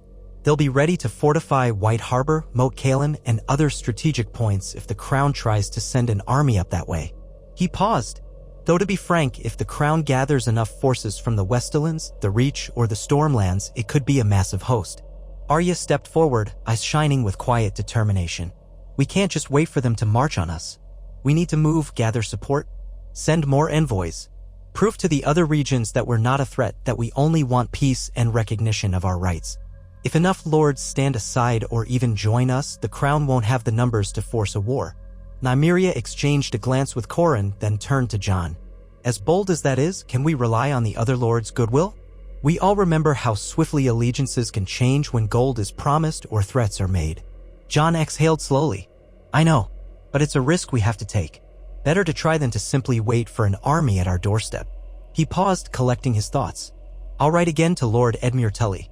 We should also send messengers to the lords of the Reach who feel abandoned after the wars. There must be a few who resent the crown's neglect. I recall House Meadows, for instance, being heavily taxed under Cersei. That might be an opening. Corran stroked his chin. And we should not forget the Stormlands themselves. Tarth is still rebuilding after the last conflict. Lady Brienne's father once held Tarth, though she's pledged to your family. I wonder if her old connections might help. At the mention of Brienne, Jon felt a pang of regret that she'd stayed in Winterfell. But Sansa had needed her presence. We can try, he said. We'll write to Tarth and see if they might respond favorably. Even if they don't openly break with the crown, their neutrality could help us. Every realm that stays out of this war is one less we need to worry about. Nyme. Rhea offered a soft smile. You speak like a diplomat, Jon Snow. Perhaps the North's quiet approach is rubbing off on the rest of us. He responded with a faint, tired grin. It's not cunning, it's desperation. I want to avoid bloodshed. Then, turning serious, he added, "But if war does come, we'll stand ready. I suggest we prepare a formal statement clarifying our position, the North and Dorne united in mutual defense, open to peaceful coexistence but unwilling to bow. We can send copies to every major lord in Westeros. Let the crown's threats be exposed for what they are." Corin let out a low breath. "A risky move, but it might rally those who feel similarly oppressed. Let's do it. I'll have scribes begin drafting the statement. We can finalize the wording by tomorrow." With their course set, the group disbanded. Jon lingered a moment looking up at the high, vaulted ceiling. He imagined ravens fanning out across the realm, carrying letters that proclaimed a new order, one not centered on the Iron Throne. Even the thought felt audacious. But perhaps audacity was what Westeros needed. The next day dawned overcast, a rare blessing that eased the usual Dornish heat. Jon found it easier to move about without the relentless sun scorching him at every step. In a small antechamber, scribes worked with quills and ink, drafting multiple copies of the statement Corin had mentioned. Scribes conferred in hushed tones, double-checking every phrase. Jon sat with them, scanning the text. It proclaimed, in measured language, that the king in the north and the lords of Dorne had joined in a bond of friendship and mutual respect. It reiterated that they sought no conquest, no aggression against other realms, only the right to govern themselves freely. And it extended an invitation for any who felt similarly burdened by the crown to open dialogue. Davos read over one copy, rubbing his chin. "It's reasonable. Still, some might see it as an open call for rebellion." Jon set down the parchment. "It is what it is. We can't sugarcoat our independence. Nor can we hide that we're willing to stand against the crown's tyranny." Arya, who was leaning against a pillar, nodded. "Better to be clear than appear weak." By midday, the letters were sealed with wax bearing both the dire wolf of House Stark and the sun ant spear of House Martell. Jon personally handed them to the riders chosen for each region. One by one, they rode out of Sunspear's gates, carrying the message that might change the course of the realm or plunge it into another war. That evening, the skies opened and a light but steady rain fell upon Dorne, a rarity. It washed the dust off Sunspear's streets, turning the tiles in the plaza slick. Children ran out to marvel at the raindrops, laughing as puddles formed. From a balcony, Jon watched the drizzle with a sense of unexpected calm. Even Ghost seemed intrigued, poking his head out into the moisture. The city's torches took on a softer glow in the damp air, and for a moment, life felt almost peaceful. But peace was fleeting. Before midnight, one of the newly dispatched riders returned, dripping wet and trembling. He delivered grim tidings to the castle guard, who rushed him to Jon's presence. Nymeria and Corin arrived within moments, their expressions mirroring Jon's concern. The rider bowed, breath still ragged. "Your Grace, my lords, we met a band of armed men bearing the Lannister lion about a day's ride from here. They weren't a large force, but they seemed to be scouting the region. They demanded to know our business. When we refused, a skirmish broke out." He swallowed hard. "We lost 2 men. The rest of us scattered. I managed to slip away and return." Jon's face darkened. Were these men from the crown's own forces? Or could they be mercenaries flying false banners? "Hard to say for sure," the rider admitted, wiping rain from his forehead. "They wore matching surcoats, well-maintained armor. If they're not official, they're at least well-funded. They didn't appear to be simple brigands." A knot formed in Jon's stomach. This was too soon for an organized presence. Lord Rosby had only just departed. Could it be that some Lannister loyalists had anticipated the confrontation and sent scouts south already? "Were you able to continue on to deliver the letters?" he asked quietly. The rider lowered his gaze. "No, Your Grace. We had to turn back. The road ahead was too dangerous." Nymeria set her jaw. "This means the crown might be trying to block our messages, or at least intercept our envoys. We must find alternative routes." Jon laid a comforting hand on the rider's shoulder. "You did well to return and warn us." Then, meeting Corin's eyes, he added, "We can't let them stop us. If we have to send the letters by sea or through the desert's hidden paths, we will." Corin nodded in grim agreement. "I'll muster more men for escort. We can't be naive about the crown's willingness to strike at us." The reality sank in further. The crown was not waiting passively in King's Landing. They were testing the waters, sending armed parties into Dornish lands. Perhaps it was meant as intimidation, or perhaps the start of a larger invasion. Either way, Jon recognized the flickers of war, and it chilled him despite the warm rain that slicked his hair. In the following days, Sunspear braced itself. Scouting parties fanned out, each accompanied by experienced Dornish knights. Arya herself volunteered to guide a group northward, seeking safer mountain passes. Jon agreed with some reluctance, knowing how capable Arya was but dreading the possibility of losing her again. Still, they needed her skills, and she parted swiftly, a grim smile on her face, needle at her side. With Arya gone, Jon relied on Davos and Nymeria for counsel, and on Corran's local knowledge to coordinate defenses. The city bustled not with the old carefree spirit but with an undercurrent of tension. Blacksmiths hammered metal late into the night, forging weapons and armor. The once lively markets thinned as merchants feared potential raids. Yet, for all the fear, there was also resolve. The Dornish had faced many invasions over centuries. They would not cower now. Meanwhile, ravens from the north reported that Sansa was fortifying Moat Cailin and White Harbor.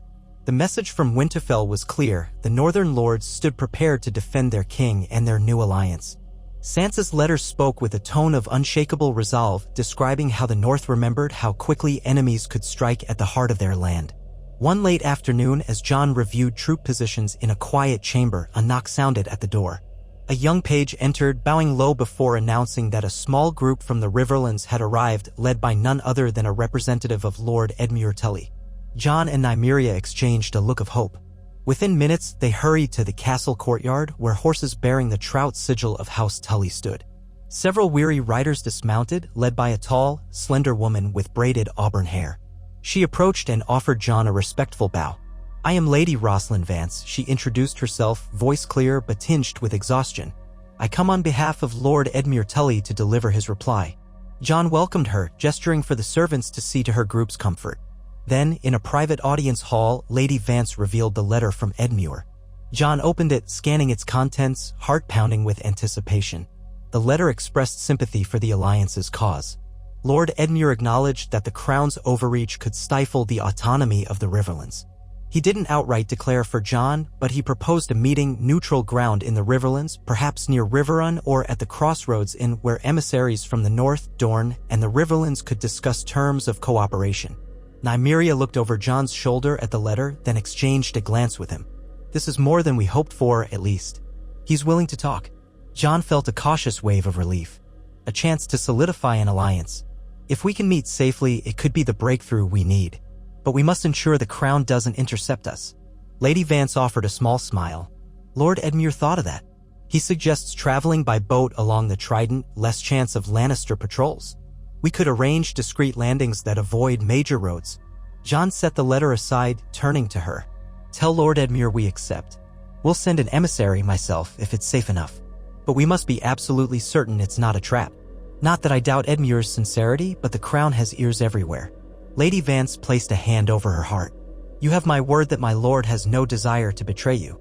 He's seen enough betrayals in his lifetime. If you accept, I can guide you north." An undercurrent of excitement flickered through Nymeria's eyes. "This might give us a chance to show other lords we're not the villains the Crown will make us out to be. If you ride for the Riverlands, Jon, we'll keep Dorne secure in your absence. You have my oath." Jon weighed the risks. The memory of the disastrous Red Wedding flashed in his mind, how the North had once believed in a peaceful negotiation only to meet with treachery. But Edmure Tully was no Walder Frey. He had suffered under the Lannisters, survived captivity and humiliation. If there was any lord in the Riverlands who might stand for justice, it was him. Decision settled on Jon like a slow exhale. "We'll do it. But we must coordinate with Sansa as well. She should know what's happening, and she might send a few northern lords to join us. The more legitimate we appear, the better." It took several days to finalize plans. Ravens flew back and forth to Winterfell, exchanging details of the proposed meeting. Sansa confirmed that Brienne would remain in Winterfell to guard the seat of northern power, but Lord Serwyn and a few other trusted bannermen would be sent to accompany Jon. Meanwhile, Nymeria prepared Dorne's contribution to the retinue, a small band of knights and advisors who would ensure Dorne's voice was heard. When the day came to depart, the skies were clear and the heat once again oppressive. Lady Vance had recovered from her journey and wore new, light riding leathers purchased in Sunspear.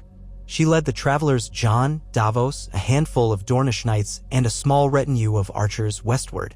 Their plan was to skirt the mountains, then travel in a hidden pass until they reached a secure port on Dorne's western coast, where a ship awaited to carry them around the southern tip of Westeros and up toward the Riverlands. Jon left behind instructions with Nymeria and Qhorin. If the crown struck Dorne in his absence, they were to hold or withdraw to the desert strongholds, whatever minimized casualties. Nymeria offered a quiet promise that she would not yield an inch of Dornish land unless absolutely necessary. The departure was bittersweet, for Jon had grown to respect and care for these people deeply. Even as he climbed into his saddle, Ghost pacing beside his horse, he glanced back at the high walls of Sunspear, the desert sun making the city seem like a golden mirage in the distance. Despite the dryness, his throat felt tight. The first leg of the journey was tense but uneventful. The small column traveled along rocky roads guided by local scouts who knew every ravine and outcropping. They avoided major thoroughfares where the crown's men might linger. Ghost took point at times, his keen senses alert for any sign of ambush. More than once, he growled at shadows in the rocks, but no enemies emerged. At night, they camped in narrow canyons or atop ridges that offered a vantage point. Davos and Lady Vance conferred about the path ahead, while Jon kept watch with the Dornish knights.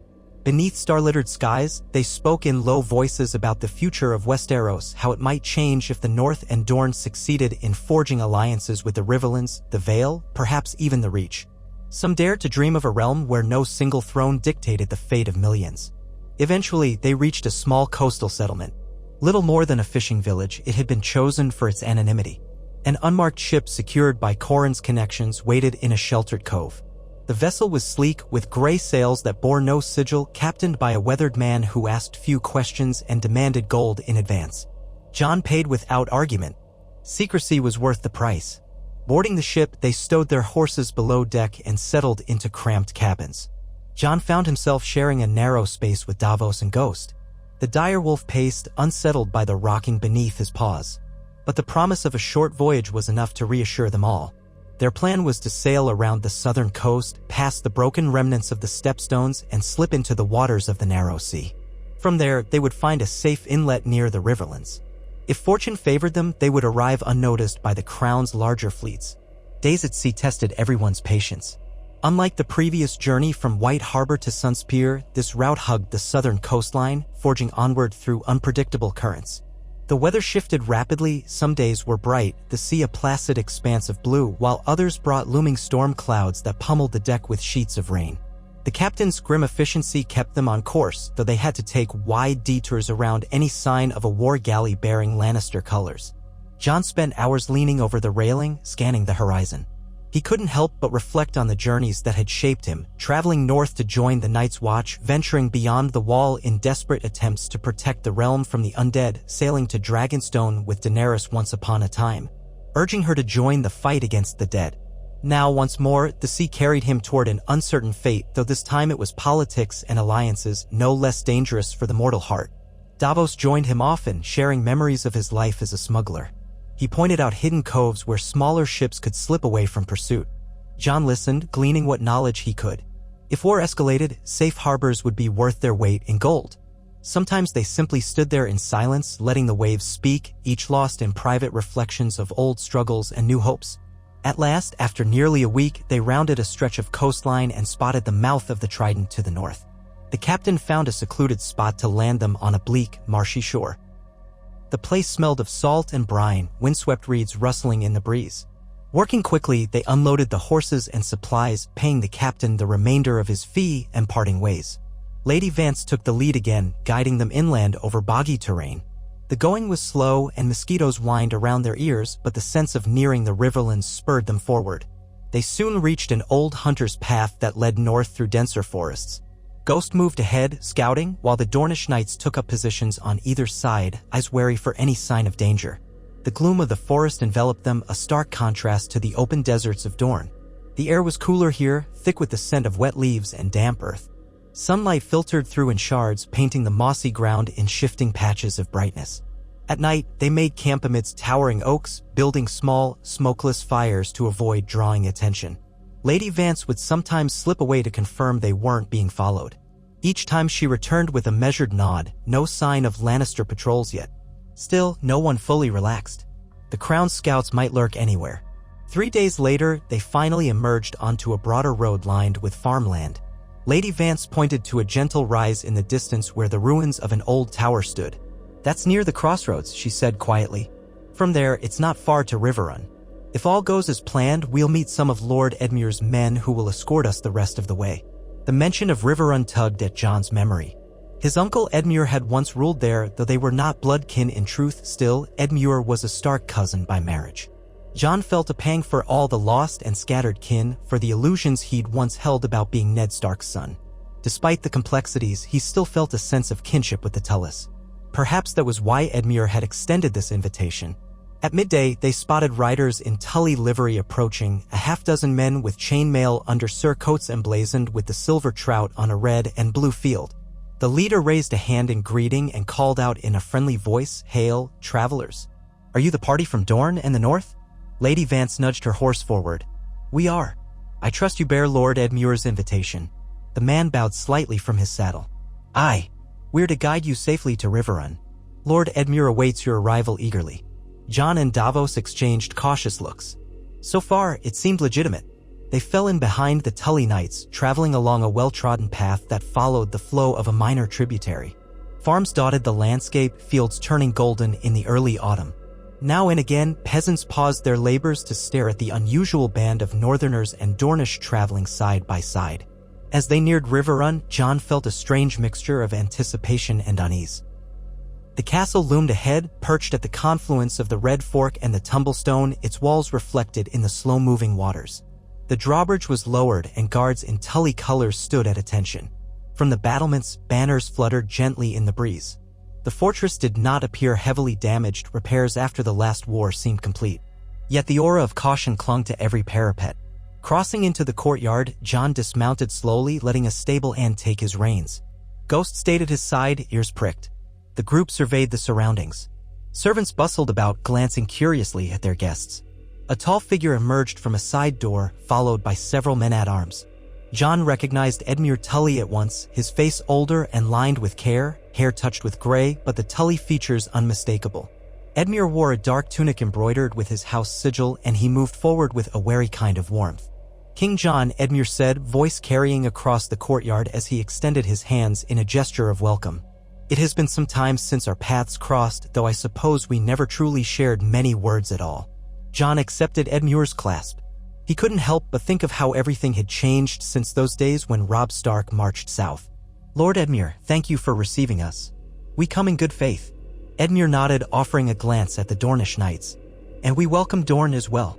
Let us go inside, speak away from prying ears. The realm seems to have too many of those lately." They were ushered into the great hall of Riverrun. Although not as grand as the halls of King's Landing or Winterfell, it held a proud grace, its stone pillars carved with the Tully emblem. A long table stood near the dais, and servants brought ale, wine, and plates of fruit and bread. Edmure waved them all to be seated. "I'll be direct," Edmure began once they were settled. "I know the crown has no love for me. My captivity under the Freys and Lannisters taught me enough of their methods. I have no desire to see the Riverlands once again dragged into a war on behalf of a distant throne that cares little for our well-being." He paused, looking at Jon. "But at the same time, I must think of my people. If I openly stand against the crown and lose, the Riverlands will be ravaged once more. Women widowed, crops burned, children orphaned. I can't let that happen lightly." Jon met Edmure's gaze, measuring the sincerity there. "I understand. I want to avoid that too. All we ask is recognition of the North's and Dorne's autonomy, and we'll fight for it if forced. But we aren't seeking to conquer anyone. We won't demand your men or your coin unless you decide of your own accord to join us." Edmure exhaled slowly. "It sounds just. Yet the crown will spin it as open rebellion. If the Iron Throne marches south with a grand host, they might strike the Riverlands first to prevent us from allying with you." Davos cut in, his voice calm. "Which is why an alliance could be beneficial. If we stand together now, the crown might think twice about attacking you because they'd know the North and Dorne would come to your aid. That threat might deter them." Lord Serwyn, one of the Northerners who had arrived separately, nodded. "We have some of the best defensive positions in the North, and Dorne's geography is legend for thwarting invaders. Your forces here in the Riverlands could tie up any crown host that tries to pass. If we coordinate, it's the crown that could be surrounded." A flicker of interest lit Edmure's eyes. Surrounded? Yes, if the Vale remains neutral or sympathetic to us, the crown would be hemmed in from several directions. But that depends on too many ifs. Jon leaned forward. We're already reaching out to the Vale. They haven't committed. But if you show your willingness to stand for your people's freedom, that might sway them. The same for the Reach, which is in disarray. Edmure drummed his fingers on the table. This is no small decision, but I have personal reason to distrust the crown's intentions. He glanced at Lady Vance, who dipped her head in agreement. They've been pressing the Riverlands for higher taxes, ignoring our petitions for help with rebuilding certain areas that were sacked. My people are weary of sending gold to King's Landing with nothing to show for it. A tense hush settled. Jon sensed that Edmure teetered on the brink of a historic choice. If the Riverlands joined them, it would be the first major region outside the North and Dorne to reject the crown's authority, a huge step toward reshaping Westeros. But if Edmure hesitated or demanded a price too high, the alliance might falter. At length, Edmure stood, crossing to a window that overlooked the water. The sound of the flowing rivers provided a tranquil background to the charged moment. He turned back, determination in his eyes. I'll stand with you, with conditions. We'll need a formal treaty guaranteeing the Riverlands' right to self-govern and a pledge of military support should the crown invade. In return, I'll pledge men if war becomes inevitable. But let it be clear, I do this to protect my people, not to spark more bloodshed. Relief flickered across Jon's features. Agreed, he said simply. I'll sign such a treaty gladly, and so will our Dornish allies. Nymeria lifted her chin. Dorne honors its word. Your lands shall be as ours to defend, so long as we remain allies. Edmure nodded briskly. Then we have much to discuss. I'll summon my scribes. In the days that followed, Riverrun became the site of feverish diplomatic activity.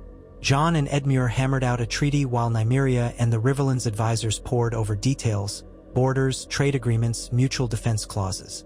The negotiations were intense but largely amicable. Each side recognized that unity was their best hope against the crown's looming threat. Slowly, something like optimism stirred within the corridors of Riverrun. As the treaty neared completion, word arrived that more of Edmure's vassals had begun to gather on the castle grounds, curious about the visiting king in the north and the Dornish delegates. A small retinue from House Bracken showed up, as well as riders from House Mallister and House Blackwood. They observed the negotiations from a distance, sending discreet questions to Edmure about the new alliance. One afternoon, Jon took a stroll along the battlements with Edmure. From the high vantage, they could see the rolling plains beyond, dotted with farmsteads. The sun played across the water beneath the castle walls, creating shimmering reflections. Edmure folded his arms, leaning against the parapet. You realize, King Jon, that once I sign this treaty, there's no turning back. The crown will deem me a rebel. Jon joined him at the edge, voice quiet. I know, and you'll be a prime target. But together we stand a chance of forcing the crown to negotiate. If enough regions unite, the crown's hold will crumble under its own arrogance. Edmure's gaze lingered on the horizon. My sister Caitlin once told me about your character, how you were always honorable. Like a Stark, she said. He paused, a faint smile at the corners of his mouth. I admit I see that now. You don't wear your ambition like a typical king.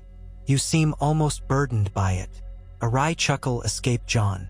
I never wanted this crown, Lord Edmure, but I can't deny that the North and Dorne have given me a responsibility I can't walk away from. Edmure's expression turned reflective. Responsibility. Yes, I lost so much to these wars, and I fear losing what little we've rebuilt. Yet, if the crown aims to strip us of our freedoms, I won't sit idle.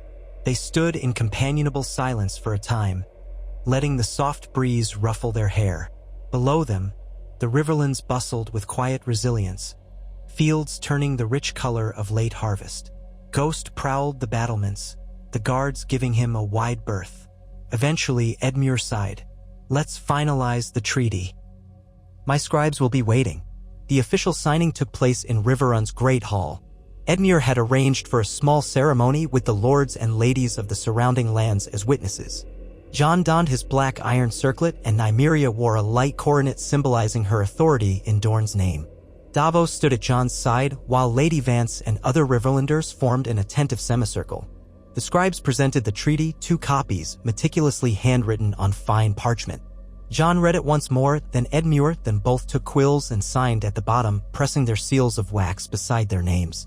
Nymeria added her signature for Dorne, and her own seal shimmered in the torchlight. A hush gripped the hall for a heartbeat, then a wave of applause and cheers erupted among those gathered. The noise echoed off the stone walls, a testament to the significance of this alliance. For the first time in generations, 3 major regions, North, Dorne, and the Riverlands, stood together without the Iron Throne at their head. It was either the dawn of a freer Westeros or the spark of another devastating war. Edmure rose from his seat on the dais, extending his hand to Jon. "May we see peace in our time, King Jon Snow." Jon clasped Edmure's hand firmly. "And may we stand against tyranny together." After the ceremony, a modest feast was held, hastily arranged but no less hearty. The tables groaned with stews, bread, roast venison, and fresh fish from the rivers.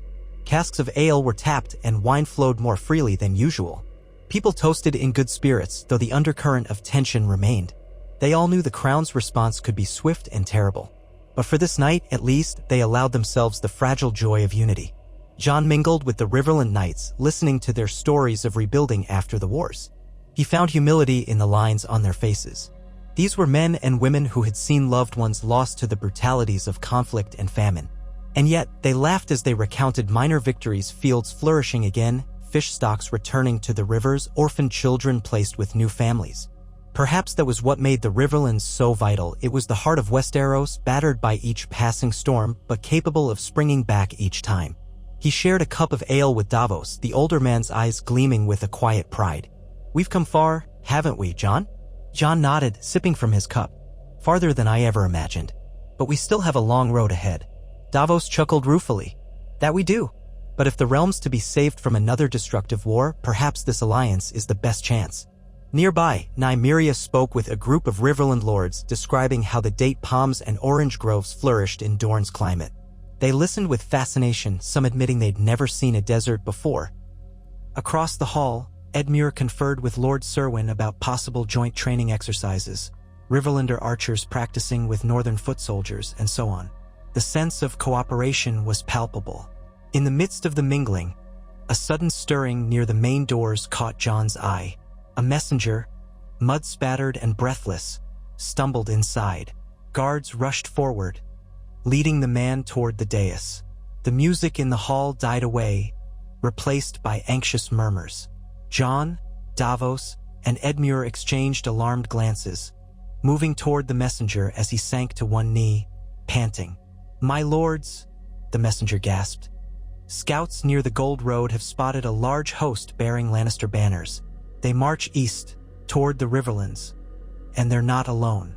Reports say men from the Reach are with them, though we can't confirm how many." A gasp rippled through the hall. Edmure paled. "How far?" "For maybe 5 days from the border if they keep pace," the messenger replied, wiping sweat from his brow. "Word is they're commanded by a Lannister general, Ser Farron Lannister, a cousin to the one who rules in King's Landing. They have supply wagons and siege equipment."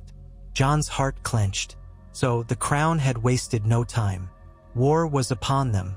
The alliances they had painstakingly built would now be tested in the crucible of open conflict. Edmure straightened, shoulders tense.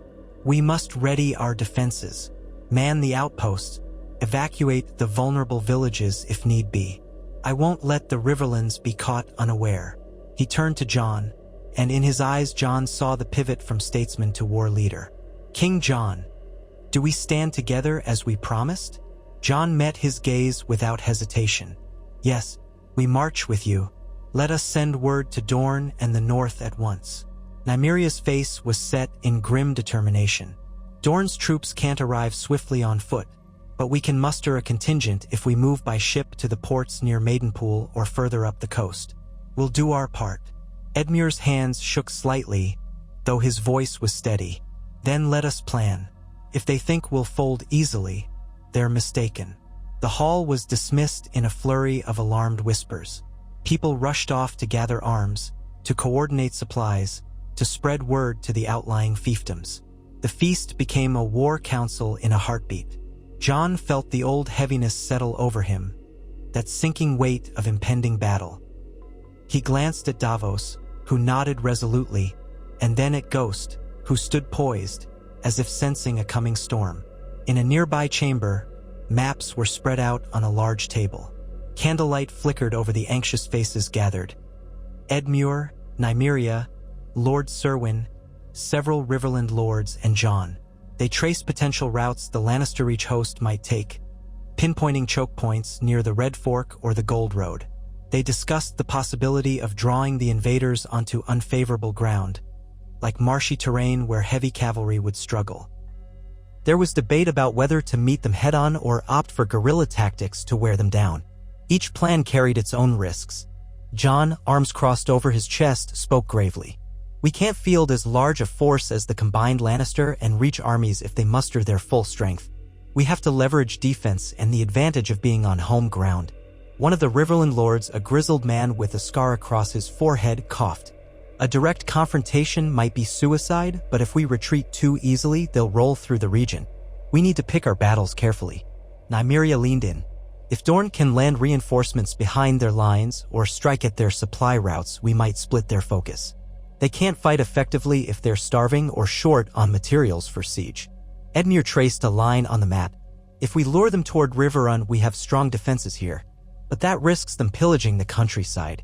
Many will suffer." Jon's mind churned, recalling his own experiences in war. The weight of leadership pressed down like an iron mantle. At last, he took a breath. "We defend the main roads with small forces, ambush parties hidden in the woods to slow them, force them to use less direct paths. Meanwhile, we prepare Riverrun for a siege if it comes to that, but we aim to hold them at the fords of the Red Fork.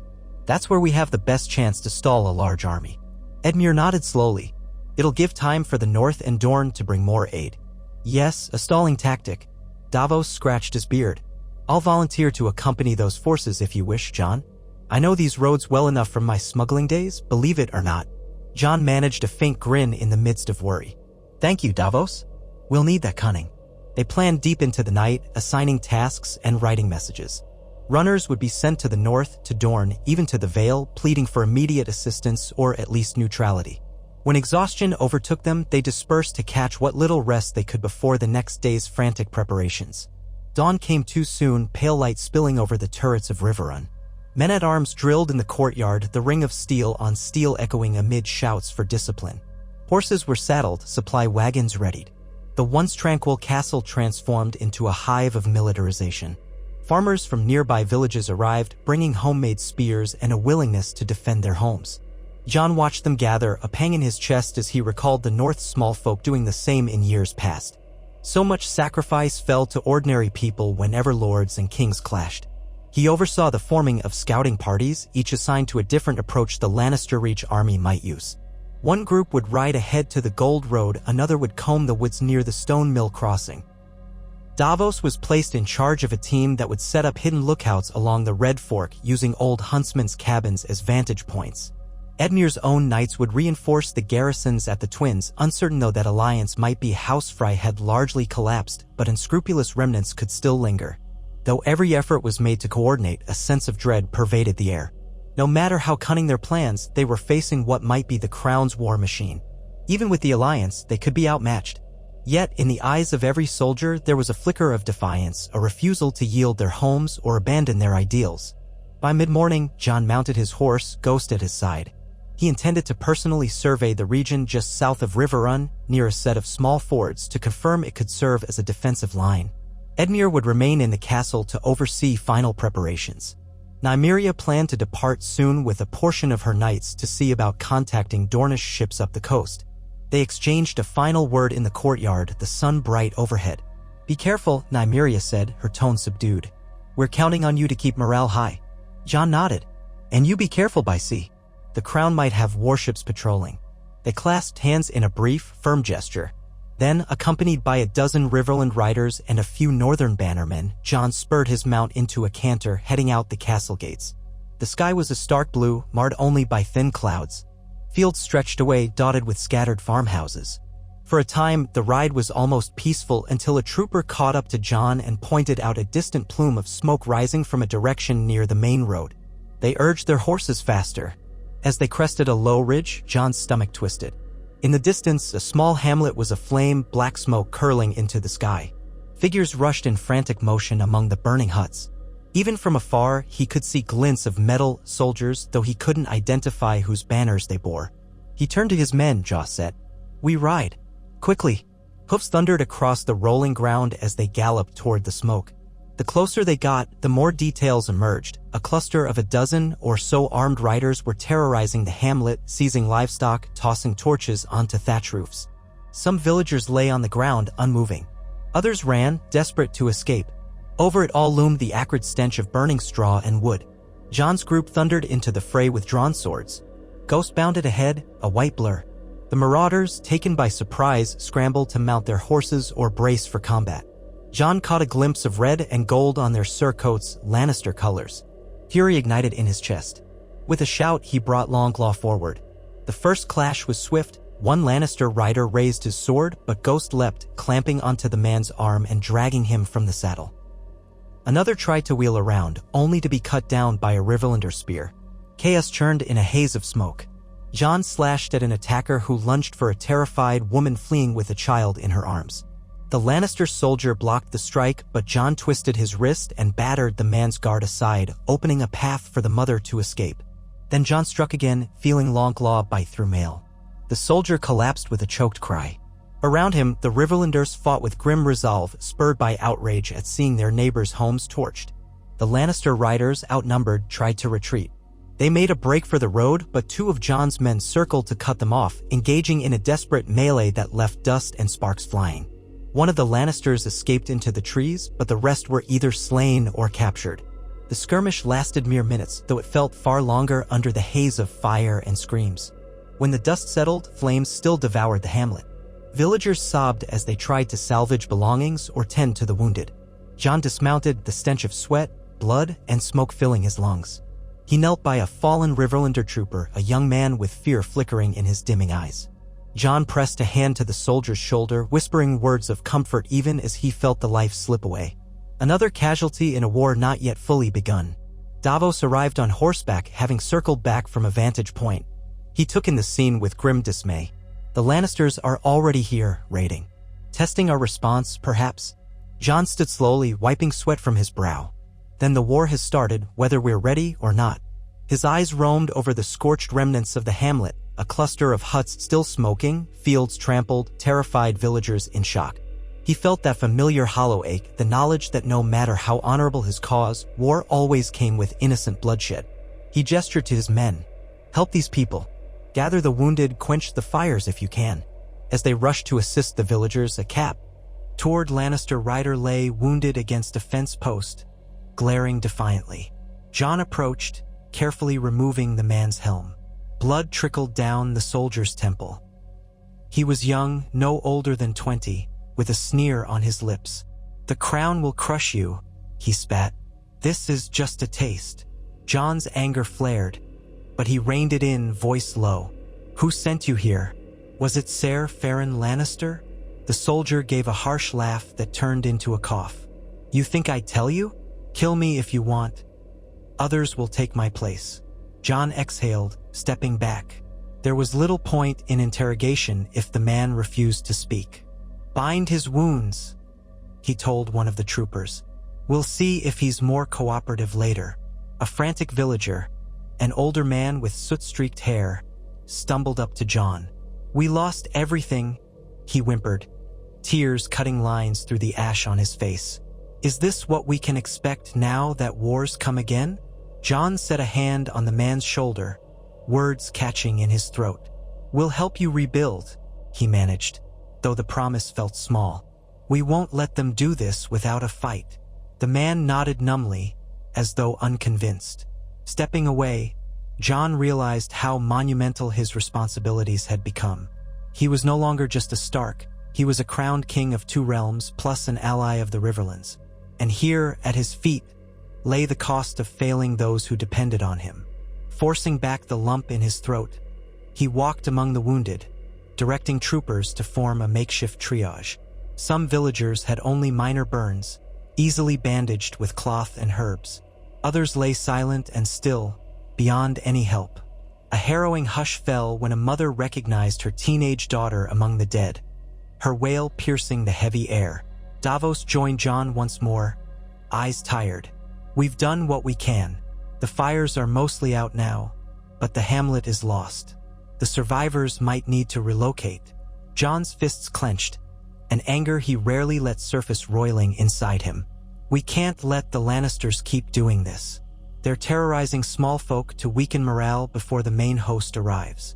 Davos nodded. "It means the main army can't be far. We should return to Riverrun, consolidate our forces." Jon hesitated, looking around at the chaos. "A few of us need to stay behind to ensure these people reach safety. The rest will ride back with me. We'll gather more men and come back stronger. We'll patrol these roads day and night." He turned to a Riverlander knight.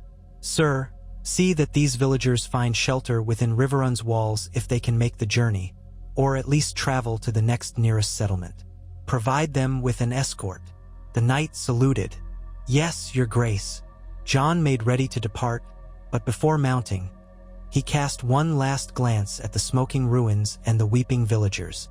The image seared itself into his mind. This was exactly what he wanted to prevent, and yet they were already in the thick of it. Gathering his small contingent, he spurred his horse toward Riverrun, Ghost bounding at his side. The dust kicked up behind them, mingling with the acrid scent of burnt thatch.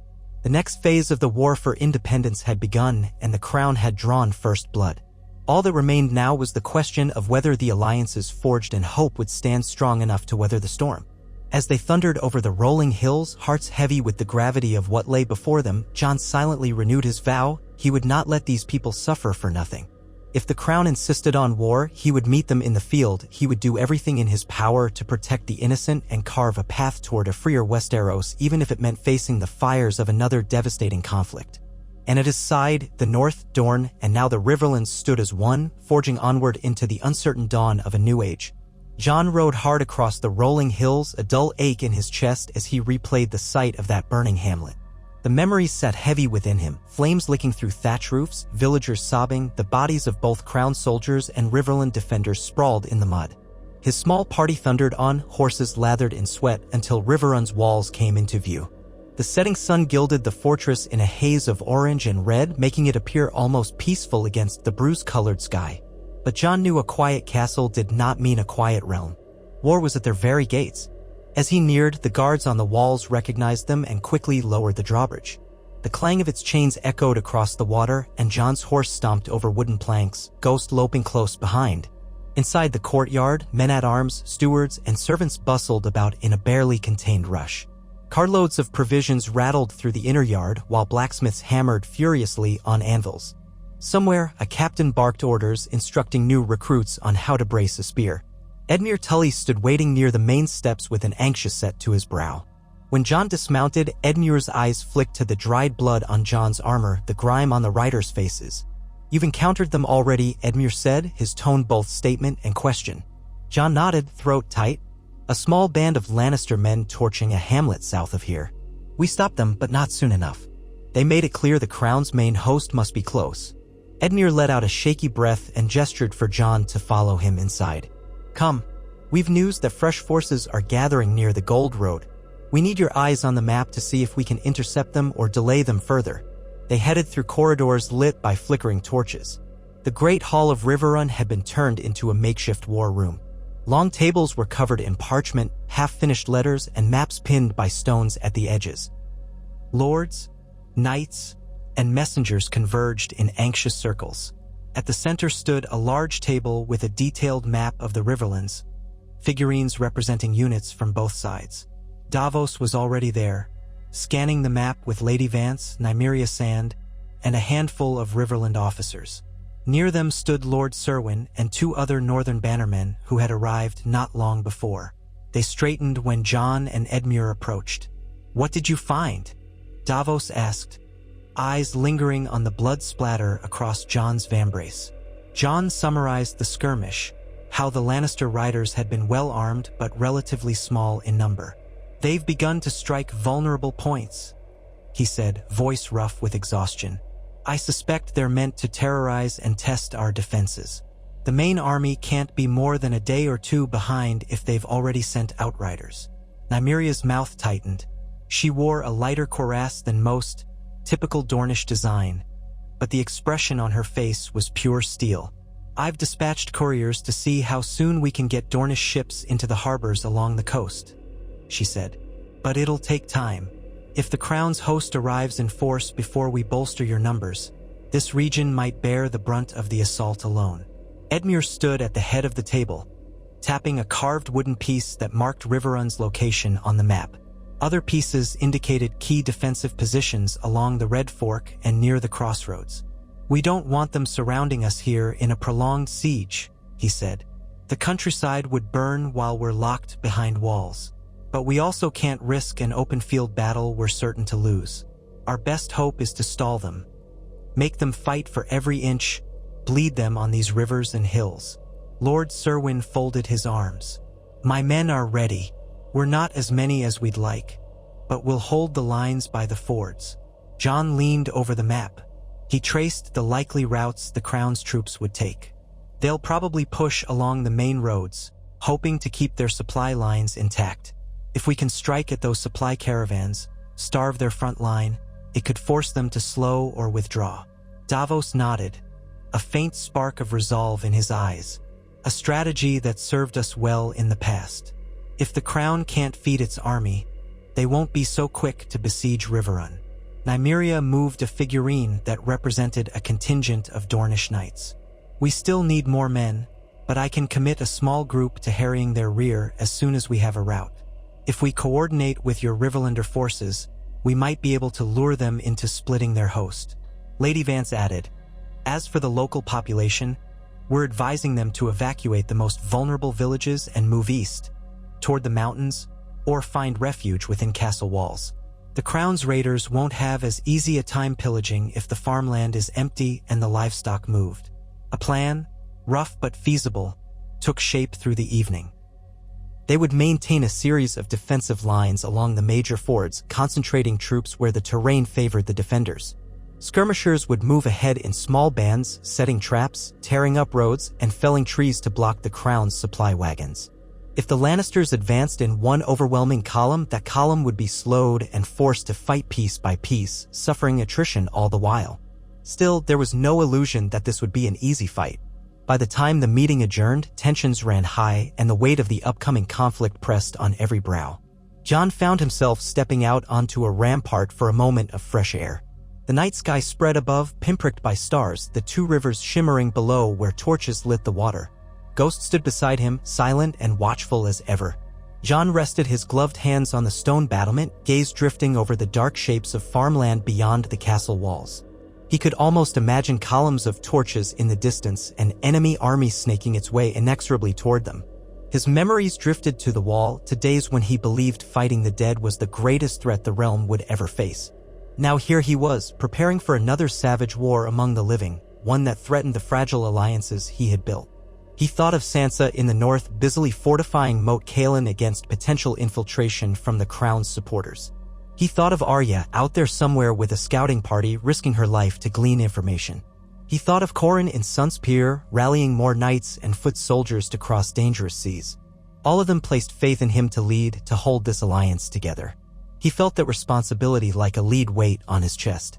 He closed his eyes and silently prayed for guidance. Then he turned, returning to the fortress's inner halls to steal what little sleep he could before daybreak. The next morning dawned with a low-hanging fog that clung to the fields outside Riverrun. The hush in the courtyard was thick as men assembled in formation under the command of Riverland officers.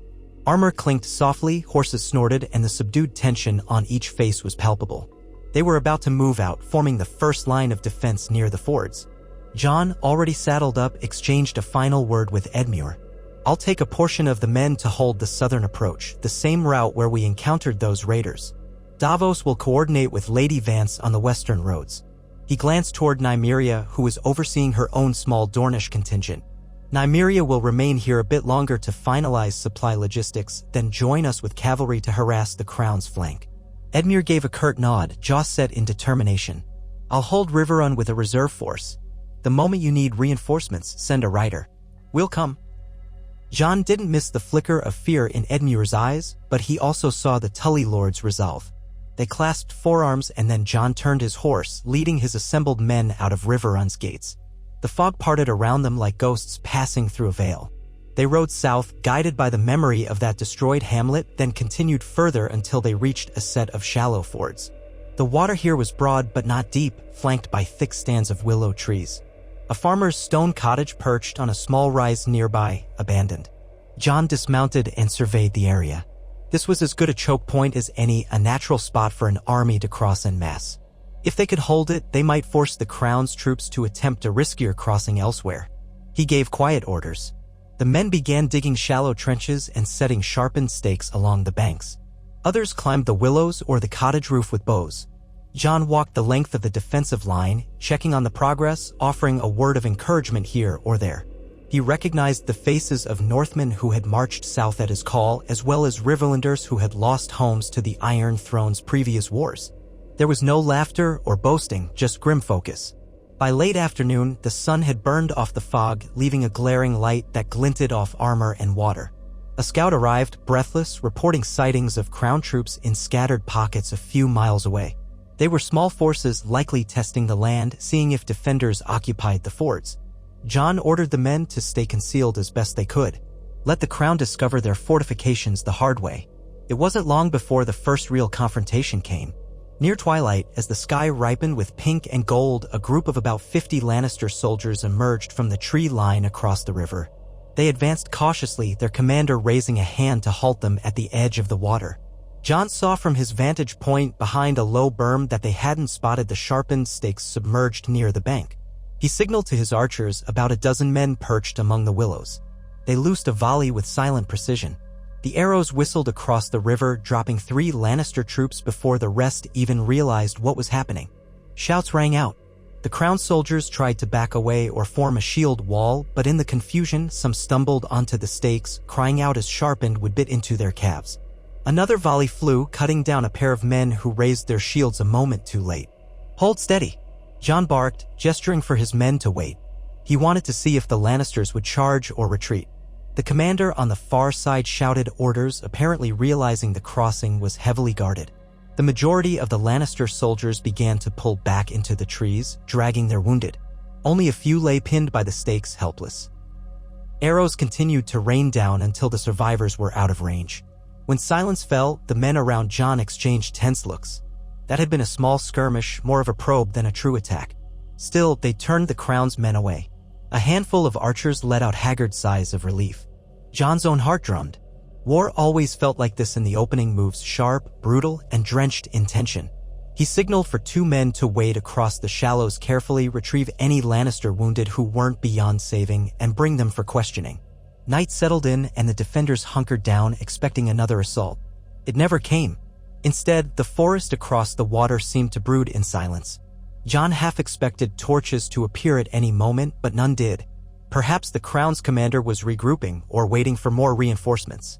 Jon posted double watches, then settled onto a patch of grass, his back against the side of a cart, trying to snatch a few moments of rest.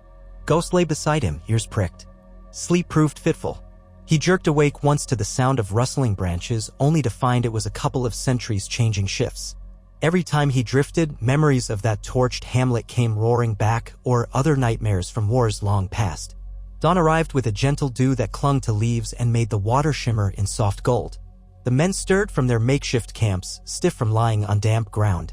One of the Riverlander scouts approached, saluting smartly. "We spotted more movement to the southwest. Larger group this time, could be a few hundred. They're not heading straight here, though, more like they're looping around." Jon frowned. They might be trying to find a different crossing or test for weaknesses. He turned to the men around him.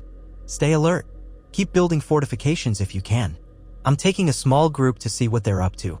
He selected half a dozen riders to join him, including 2 archers and a pair of northern lancers. Setting out on horseback, they left the ford behind, following the river's curves to a spot where the forest thickened. The day was already growing warm, insects buzzing in the undergrowth. They tried to remain as silent as possible, mindful of how easily a larger force could surround them in the woods. Eventually, Jon caught a glimpse through the trees, a wide clearing dotted with tall grass. There, perhaps 300 crown soldiers marched in organized ranks, banners fluttering faintly. Most bore the Lion of House Lannister, though he also spotted a few emblems of the Reach, a golden rose on green. Jon's breath tightened. The news had spoken true. Forces from the Reach had joined the crown. They carried pikes and wore chain mail, leading lines of pack mules carrying supplies. A vanguard of cavalry flanked them, scanning the woods. They marched with disciplined purpose, headed northeast. Jon eased his horse back, gesturing for the others to remain hidden. He needed to glean as much information as possible. The crown forces appeared too large for a simple raid. This was a serious advance, likely the beginning of the main invasion. They must be trying to bypass the heavily guarded fords, hoping to strike at Riverrun from another angle. Or maybe they aimed to link up with an even bigger army to the north or west, forming a pincer around the Tully stronghold. He debated whether to attempt a quick hit and run, but 300 men with cavalry support were too many for his small recon group. Even if he harassed them, the crown's forces would simply pivot and crush him. No, he'd have to rely on bigger tactics. He turned his horse, motioning to retreat as quietly as possible. They needed to bring word back to their lines, and quickly. The ride back felt longer, tension rising in Jon's throat. If this was just one wing of the crown's army, the entire Riverlands could be swarmed in days. Upon returning to the ford, he found the men still on edge, but no further assaults had come. Quickly, Jon wrote a brief message summarizing his discovery, sealed it, and handed it to a swift rider. "Take this to Edmure," he ordered. "We need his decision on whether to send more men here or to hold Riverrun. Also, we'll need to coordinate with Davos's group on the western roads." The messenger rode off, hooves kicking up damp earth. Jon could only wait, scanning the horizon. In the lull, he tried to calm his mind by going among the men, sharing a few words, checking wounds. Some recognized him, addressing him with a sense of awe. He was the king in the north, the one who had also gathered Dorne to their cause. Jon did his best to project confidence, but inside, anxiety churned. By midday, the sun was high, and a second messenger arrived, this one from Davos. He reported that Davos's forces had engaged a crown scouting party near a roadside inn. The fight ended in the crown's retreat, but Davos believed a larger army was close. The messenger relayed Davos's request that Jon redeploy some men to block the roads leading west if possible. Jon shook his head grimly. They were stretched thin already. Desperate for clarity, Jon decided to depart again, heading north along the river toward Riverrun, leaving a capable Riverlander knight in command of the ford. He took only a small escort, forging a hurried path across farmland and through clusters of oak. Ghost loped alongside, occasionally veering off into tall grass to scout. The day's heat pressed down, sweat trickling under Jon's collar. Worries weighed on him. Where was Nymeria's cavalry? Had they left already? How soon would Dorne's ships bring reinforcements? When Riverrun's ramparts finally rose before him, he found the castle abuzz with preparation. Archers lined the walls, and a column of mounted knights was just departing the gates, perhaps reinforcements bound for another front. Inside, Edmure waited in the great hall, a map spread out. Nymeria stood beside him, as did several Riverland lords. They turned at Jon's entrance, concern etched in their features. "Word reached us of the crown's movement," Edmure said, greeting Jon with a clasp of hands. "We're sending some men to bolster the western approaches, but we can't dilute our main defense too much or Riverrun becomes vulnerable." Nymeria stepped forward, her expression resolute. "I've decided to take the Dornish cavalry and slip past the crown's lines if possible. We'll head to the coast and meet the ships from Dorne, coordinate a landing behind enemy lines. That might buy us time." Jon exhaled. "That's dangerous, but it might be our best shot. If you manage to cut off their supplies from the sea or force them to fight on two fronts, we might stand a chance. Is Corrin's fleet close?" Nymeria's gaze shifted to a letter on the table. "He's sailing northward as fast as he can, but storms near the stepstones slowed them. Best guess is another week, maybe more, before they reach the Riverland's shores. I plan to move quickly, gather any troops they've brought, and strike wherever the crown is weakest." Edmure nodded. "Then we hold the line until you return. We'll need every archer and spearman we can muster." Brief though it was, the meeting set the next steps of a rapidly escalating war. Jon would maintain vigilance along the fords, coordinate with Davos's western positions, and keep scouts roving to track crown troop movements. Nymeria would slip away under cover of darkness, leading her cavalry on a bold flanking mission. Edmure would fortify Riverrun with a core garrison. Before she departed, Nymeria found Jon alone on a small balcony overlooking the moat. Evening had come, bathing the castle in the orange glow of sunset. Ghost rested nearby, ears twitching as swallows wheeled overhead. "I'm leaving tonight," she said quietly, stepping beside Jon. "If all goes well, we'll sail up the coast in a matter of days. If not, we'll keep trying to link with Corin or go even farther north." She paused, studying his face. "We can't let them pick us off one by one. We have to keep them guessing." Jon's chest felt tight with gratitude and concern. "Be careful. The Crown's patrols are everywhere. One slip, and your cavalry might be surrounded." Her mouth curved in a wry smile. "Dorne has a tradition of fighting off invasions. We know how to be elusive. Besides, I have reason to fight. Our people, the North, Dorne, the Riverlands, we've thrown in our lot together. I don't intend to fail." He found himself nodding, the words momentarily elusive. Then, quietly, "Thank you, truly, for standing with us." She held his gaze for a moment, then inclined her head. "My father once taught me that alliances are forged in risk, not just in triumph. Dorne's future is tied to yours now." With that, she turned, cloak swishing lightly, leaving Jon alone to the hush of impending dusk. He watched her go, a figure of determination stepping into the corridors. Then he ruffled Ghost's fur, letting the direwolf's steady presence ground him. Hours later, while the rest of Riverrun slept fitfully, Jon stood at a narrow window in one of the castle's towers. He saw the faint shapes of mounted figures slipping out the postern gate, Nymeria and her cavalry, silently vanishing into the night. A pang of both hope and worry coursed through him. If they succeeded, they might just shift the tides of this conflict. If they failed, they could be captured or cut down by Crown forces. War was a tapestry of such precarious gambles. Days passed, each bringing a new escalation. The Crown's host advanced, clashing with Riverlander and Northern defenders at key points. The fords Jon had fortified were tested repeatedly.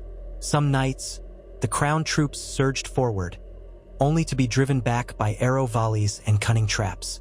Other nights, the defenders found themselves outflanked, forced to retreat deeper into Riverland territory. Smoke rose from the horizon where scattered hamlets burned. Refugees poured toward Riverrun, bringing stories of Crown raiders seizing crops and driving off livestock. Jon raced between defensive lines, seldom lingering in one spot for more than a day. At times, he led a small band of cavalry in quick strikes, ambushing supply wagons or intercepting foraging parties. The victories felt hollow in the face of the suffering he witnessed. Each time they saved one village, another fell under the Crown's torch. Yet still, the defenders fought, refusing to yield. The knowledge that Dorne might soon arrive with more troops kept morale from collapsing entirely. One gray afternoon, while Jon's men camped in a wooded glade near the main road, Arya finally returned. She rode out of the trees with a scouting party, looking lean and travel-worn, her hair pulled back in a simple tie.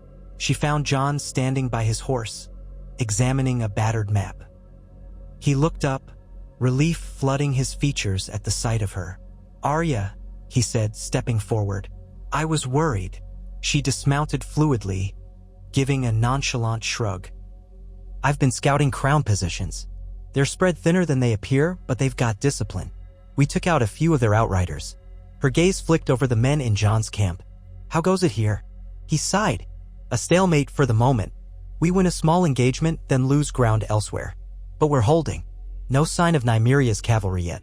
Arya nodded, glancing at the distant road. "I ran into rumors that some of the Reach Lords aren't too thrilled with the Lannisters. They're still participating in this invasion, but they might not be as loyal as they claim. Could be a wedge we can exploit." Jon perked up slightly. "If we can find a way to contact them safely, that might cause the Crown's host to fracture. Or at least hesitate." A ghost of a grin touched Arya's lips. "I thought you'd say that. I've already sent a message to one minor house near the Manor who might be sympathetic. It's a long shot, but anything to weaken the Crown's unity." He reached out and squeezed her shoulder gently. "You never cease to amaze me, little sister." She responded with a playful smirk, though her eyes retained the hardened glint of someone who had lived too many harsh realities. "Just doing what I can. I've seen enough war to know we need every advantage." That evening, they set up a watch around the perimeter of the glade. Rain misted down, turning the ground soft and slippery.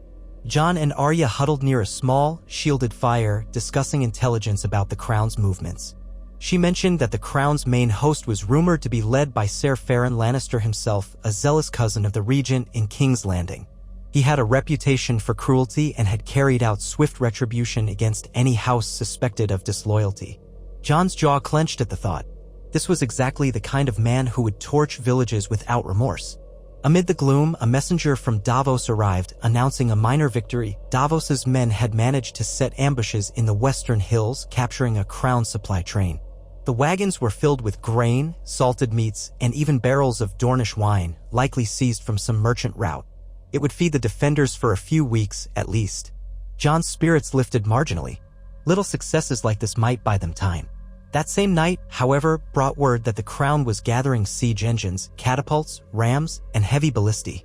Their ultimate goal, it seemed, was to break Riverrun itself. If they captured Edmure Tully and took the fortress, the Riverlands might capitulate under fear. The next day, Jon and Arya rode back to the castle, weaving around pockets of Crown patrols. They found Riverrun bracing for the worst, archers on the walls, moats deepened, every possible approach lined with sharpened stakes. Inside the Great Hall, Edmure rubbed his temple, exhaustion etched into every line on his face. They're moving siege towers along the Red Fork. We've scouted them. If they breach these walls, all is lost. Jon leaned over the map. We'll gather as many men as we can spare from the fords to reinforce you. We can't let them pin us inside, though. If a siege begins in earnest, the countryside burns while we're locked here. Edmure nodded, eyes flicking to Arya in greeting. I fear the Crown's noose tightening. Any word from Nymeria or the Dornish ships? None, Jon admitted, jaw tight. It's been a week. Perhaps they're delayed. Or pinned down. Arya tapped her foot, scanning the map. We could try to send another messenger to the coast, but the roads are swarming with Lannister patrols. We'll have to chance it, Jon said. If the Crown is preparing siege engines, we might only have a few days before they converge on Riverrun in full force. We need to know if we'll have Dornish reinforcements or if we should plan on a desperate breakout. They agreed to dispatch 2 skilled riders who knew the back trails well. With that settled, the War Council broke apart so each could marshal resources for the next onslaught. In the courtyard, archers practiced volley fire, launching arrows high into the air to arc down at targets. Men hammered fresh iron plates onto the main gate. Fires crackled in braziers for blacksmiths to heat metal. The low rumble of preparation filled the air. Jon paused to speak with a cluster of northern bannermen, old faces from the time he first defended Winterfell. Their expressions mirrored his own subdued resolve. He then found himself crossing paths with Arya again, who had her sword needle strapped at her hip. She carried a handful of throwing knives, newly honed.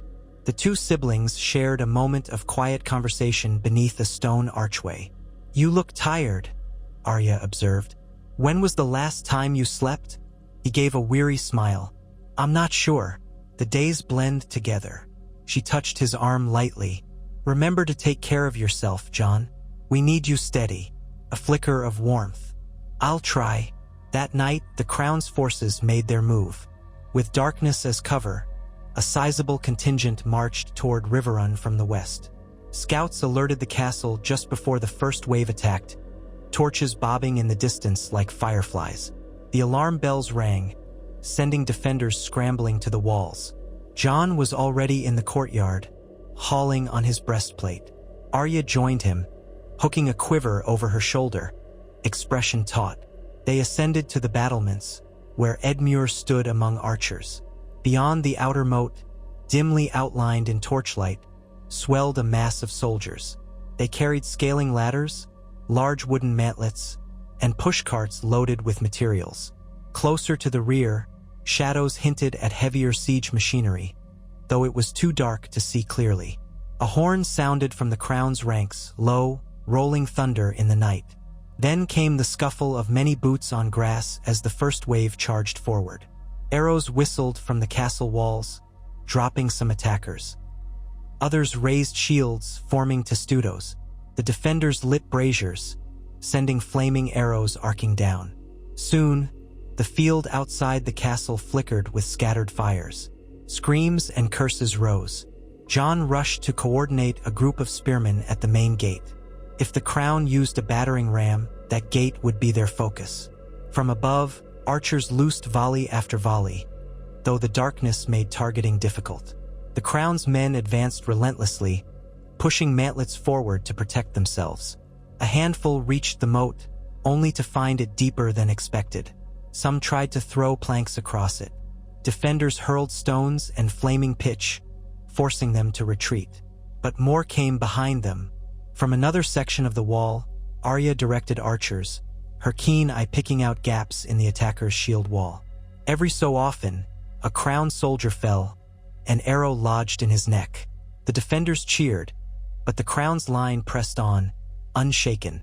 The sound of drums came from behind the first wave, spurring them onward. The fighting raged for what felt like hours. Occasionally, a ladder clacked against the battlements, only to be shoved off by pikes' shouts echoed along the walls. Below, the moat churned with mud, bodies, and debris. Eventually, as the night wore on, the crown's commanders signaled a withdrawal. The horns sounded again, and the attacking line pulled back, dragging casualties with them. War cries faded into the distance, leaving Riverrun's defenders panting and bloodied atop the walls. Though they had repelled the assault, no one cheered loudly. It was just the opening gambit. Bodies of crowned soldiers littered the approach, but so did those of fallen defenders on the battlements. Jon found himself kneeling beside a wounded northern archer, pressing a cloth to the man's bleeding side. The soldier groaned, eyes distant. Did we win? Jon swallowed hard. We held them off. You'll live. Stay still. He gestured frantically for a medic. Nearby, Edmure slumped against a merlin, sweat streaking his face. That was only a fraction of their full army, wasn't it? Arya nodded, breathing heavily. Yes, a probing assault testing our defenses. Next time, they'll bring siege towers. Jon grit his teeth, looking out over the smoldering field. The crown had retreated into the cover of darkness, but they would be back. He glanced at the sky, where clouds drifted across a waning moon. Nymeria, he thought, where are you? We need you now. Morning revealed the crown's encampment sprawled across the plain, tents arranged in neat rows. Pikes and banners fluttered in the breeze. From Riverrun's walls, defenders could glimpse the movement of figures tending to siege engines. It was a daunting sight, thousands of men, disciplined and well-provisioned, prepared to starve or batter the castle into submission. Within the fortress, the mood was grim. Yet, an unexpected spark of hope arrived at midday when lookouts on the northern tower spotted a small band of cavalry galloping along the river. At first, defenders tensed, uncertain if this was another crown raid. But when the riders drew closer, they recognized Dornish attire among them. Cheers erupted on the walls as the gates were opened. Nymeria Sand led the group, dust-caked and weary, but alive. She rode straight into the courtyard, dismounting with a fierce urgency. Jon and Edmure rushed to meet her, the defenders gathering around in anticipation. Her face was grave. I have word from Corran's fleet. They're delayed by storms, but they're close now, maybe 2 days out near Saltans. If we can hold that long, they'll land a force and march here. But the Crown's already formed blockades along the main roads, so we'll have to secure a path for the Dornish infantry to reach Riverrun. Edmure rubbed his eyes. 2 days might as well be 2 years if the Crown decides to assault us with everything they have. Jon's mind churned. We can't stay behind these walls if we're to ensure the Dornish can join us. We need a corridor open, or at least sabotage the Crown's lines enough that Corran's forces can break through. Nymeria nodded sharply. That's why I came ahead with my cavalry. We found narrow routes through farmland and forded streams the Crown didn't guard. I can lead you that way again, but we'll have to strike quickly to keep it clear. Edmure's brows knit. If we empty Riverrun's defenses, the Crown will walk in. If we don't, we can't help the Dornish reach us. Jon paced, tension building. We'll have to split our forces. Leave a strong garrison here under Edmure's command and take a sizable contingent out to disrupt the Crown's siege lines and link up with Corran. It's risky, but sitting and waiting ensures we'll be bottled up and eventually starved or bombarded. Nymeria's gaze flicked to Jon. I'll ride with you. My cavalry can show you the route. We'll need enough men to break through any Crown patrols, but not so many that the castle is left defenseless. Edmure looked torn, but there was determination in his eyes. Fine. I'll remain with the core garrison. But remember, if the crown sees you leaving, they might seize the chance to storm Riverrun. We must be careful. Arya stepped forward. I'll go with Jon, she said simply. I'm no help stuck behind these walls, and I can guide us through less traveled paths if your cavalry route is blocked. A hush settled as the plan crystallized. It was the best of limited options, one final gamble to ensure Dorne's forces could arrive. If they succeeded, they might shatter the crown's siege from outside. If they failed, Riverrun could fall and the alliance would crumble. War tested them at every turn. Late that afternoon, the group readied themselves in a lower courtyard. Jon, Arya, Nymeria, and around 200 mixed troops. Northern cavalry, a few mounted Riverlanders, and even some lightly armored foot soldiers prepared to leave by a sally port on the eastern side. The idea was to slip out under cover of a feigned skirmish at the western walls, distracting the crown watchers. Edmure oversaw that distraction, ordering archers to launch a sudden volley that forced the crown to respond with their own. As the enemy attention turned west, the gate on the east side opened just enough for Jon's group to spill out onto the plain. The setting sun cast long shadows, masking their movement. They kept a wide berth from the main crown camp, hugging the tree-line near the river. In the gloom of early evening, the shapes of siege towers loomed in the distance like monstrous silhouettes. Jon's heart pounded, but they encountered no immediate challenge. The crown's watchers were likely focused on the castle itself. Glancing back, he could see torches along Riverrun's walls, but soon they vanished behind a bend of the river. For hours, Nymeria led them north and east, navigating a patchwork of farmland and wooded glens. At times, they passed small pockets of crown patrols in the distance, but managed to avoid direct confrontation by detouring or hiding in copses of trees. Ghost padded silently ahead, alerting them whenever he caught the scent of a large group. The moon rose, pale and distant, guiding them through the precarious night. Once or twice, they heard horns or distant shouting, but it was hard to tell whether it came from crown skirmishes or from the labyrinth of fear that had engulfed the Riverlands. Around midnight, they paused near a low ridge that overlooked a wide valley. The group dismounted to rest horses and consult quietly. Nymeria pointed across the moonlit fields. If we keep heading that way, we should reach a path leading towards Salthands. That's presumably where Corran's fleet will try to land. We'll confirm once we get closer. Hopefully, the crown hasn't heavily fortified it yet. Jon surveyed the land, a mixture of fields and small clusters of trees. We've made good time. Let's push on a bit further, find a concealed spot to camp. A rider from House Serwyn spoke up. We're low on provisions, Your Grace. We were only meant to be out for a day or two. If we have to wait for Corran near the coast. Nymeria nodded. We'll forage if necessary or see if any local villages can spare supplies. We can pay or promise restitution, but we won't pillage our own land. They pressed on, eventually finding a secluded hollow surrounded by dense foliage. Jon gave orders to keep fire small and hidden. Exhausted soldiers slumped to the ground, loosening saddle straps, sharing water from flasks. Ghost stood guard at the perimeter, occasionally lifting his head to sniff the air. A hush blanketed the camp, though tension lurked in every stiff movement and hushed exchange. They all knew what was at stake. Jon settled on a patch of grass, leaning against his bundled cloak. Arya sat beside him, setting needle across her knees. She stared into the dim gloom of the night. Feels like old times, she murmured quietly, traveling by moonlight, uncertain if enemies lurk just beyond. He glanced at her. I wish it didn't have to be like this. But I'm glad you're here. She shrugged. We Starks have to stick together. They shared a small smile tinged with sadness. So much had changed. Once, Jon was just a bastard at Winterfell, and Arya was a wild-hearted girl who didn't fit the ladylike mold. Now they were older, war-hardened, with crowns and realms dependent on them. Still, in that moment, a kernel of familial warmth persisted. Morning light filtered through the leaves, revealing that the land sloped down toward a meandering river. They broke camp early, munching on dry rations. Nymeria led the cavalry forward, scanning the horizon. From a vantage atop a small rise, they beheld a wide plain rolling toward the coast. It would be at least another day's ride to Salthands, maybe more if they had to skirt crown patrols. Despite the dangers, the morning seemed peaceful, birds singing, a gentle breeze rippling through tall grasses. It was almost easy to forget the raging war behind them. But not for long. Not 2 hours into their ride, one of Jon's scouts returned at a gallop, warning of a crown detachment just ahead, at least 100 strong, investigating the area. The scout had glimpsed Lannister sigils. Jon quickly signaled a halt. The men fanned out in a wide circle, taking cover behind a rise. They dismounted, leading the horses to a shallow depression in the ground. Nymeria crawled up the slope, peering over. Jon and Arya joined her, scanning the far side of the plain. A line of Lannister cavalry moved methodically through the tall grass, perhaps searching for stragglers or routes to block.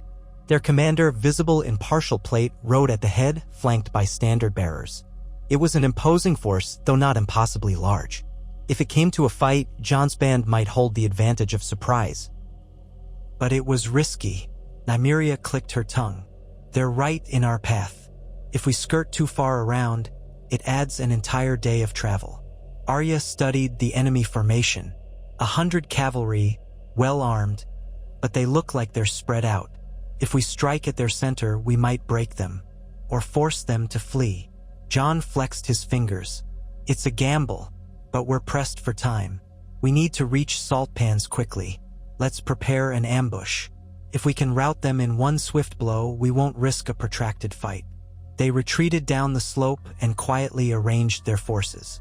Most of the foot soldiers took up positions behind a low embankment, while the northern cavalry formed two wedges on either side. The plan was to let the Lannisters ride close, then unleash arrows and charge from both flanks, sowing confusion. Minutes ticked by, hearts pounding. The Lannister cavalry approached, unsuspecting. Jon's archers crouched, bows half-drawn, waiting for his signal. When the enemy was nearly upon them, Jon whistled sharply, a sound lost in the breeze, except to those who knew what to listen for. A volley of arrows whirred upward, catching the Lannisters mid-stride. Horses reared, men shouted in alarm. Before they could regroup, the northern and Dornish cavalry thundered over the embankments from both sides. Jon led one flank himself, Longclaw gleaming in the sunlight. They slammed into the Lannister line, appending riders who hadn't had time to brace. Arya, perched behind the foot soldiers, unleashed a hail of arrows with the archers, precise and deadly. Nymeria led the other flank, her curved Dornish blade flashing as she urged her horse into the fray. Chaos exploded across the plain. The tall grass thrashed under pounding hooves, dust kicked up in swirls.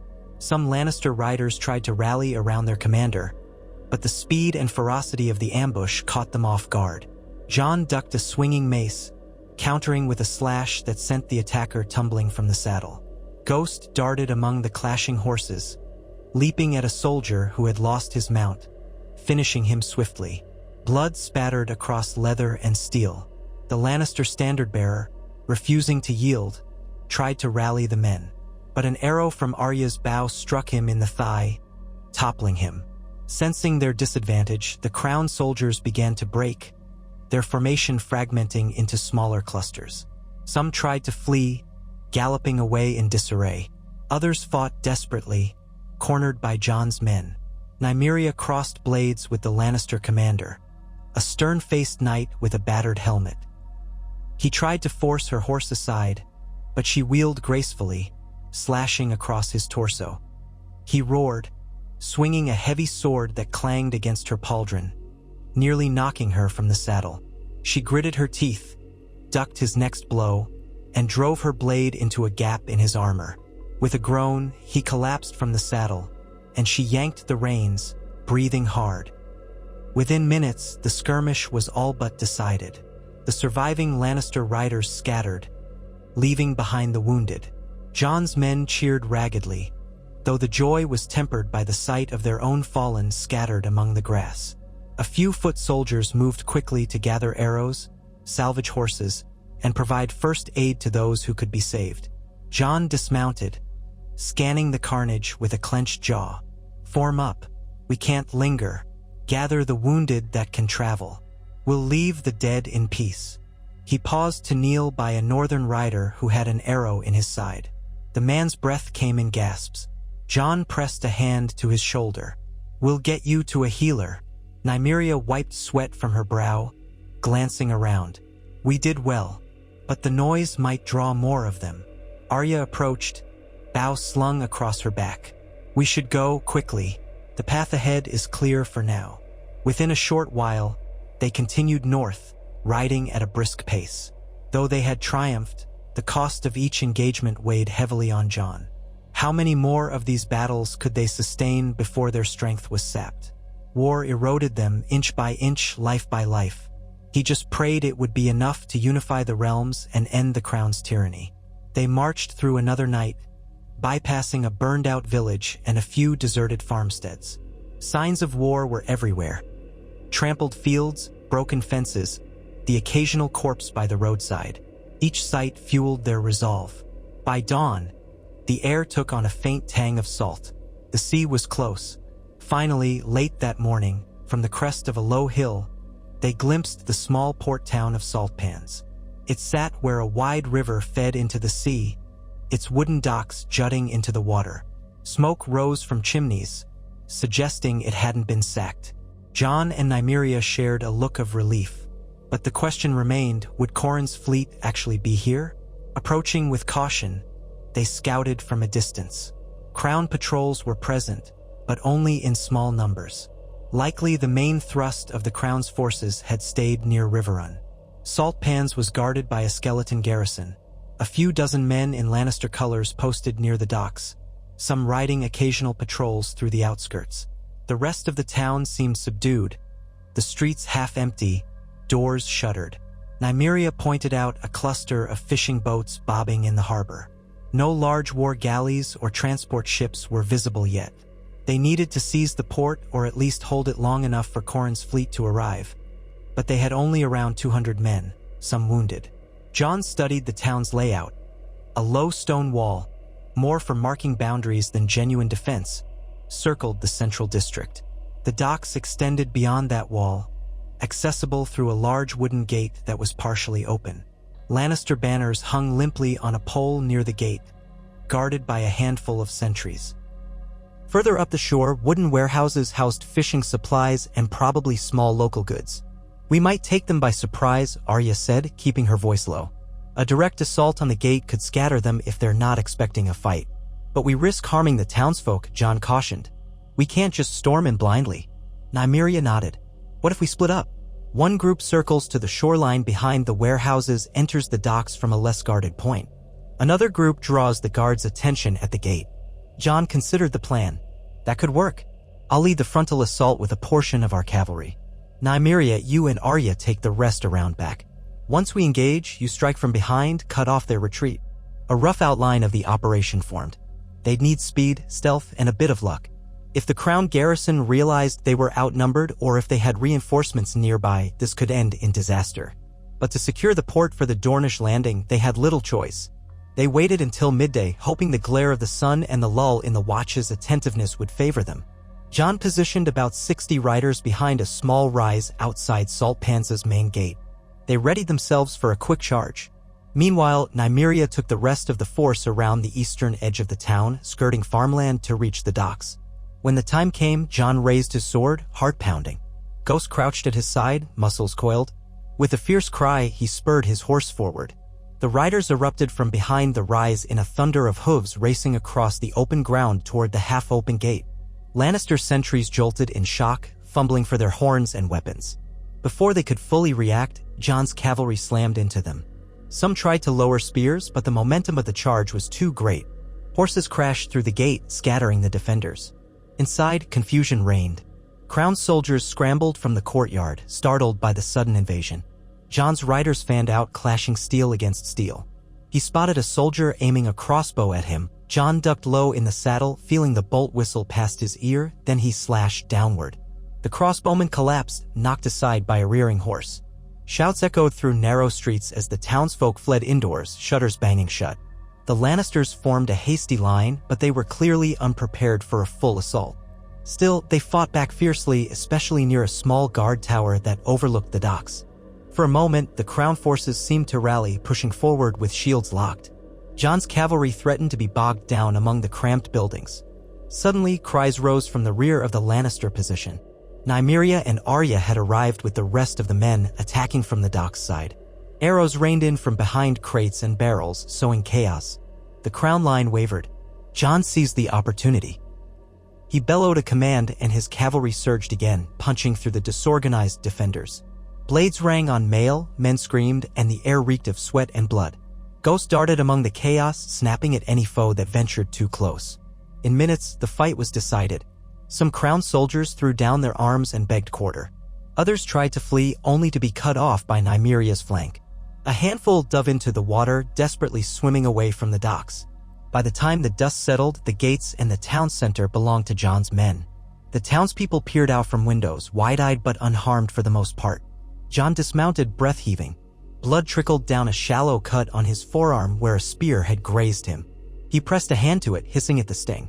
Arya approached, wiping her blade on a rag. "Are you all right?" "I'll manage," he muttered, glancing around at the sprawled forms of defeated crown soldiers. Some moaned in pain.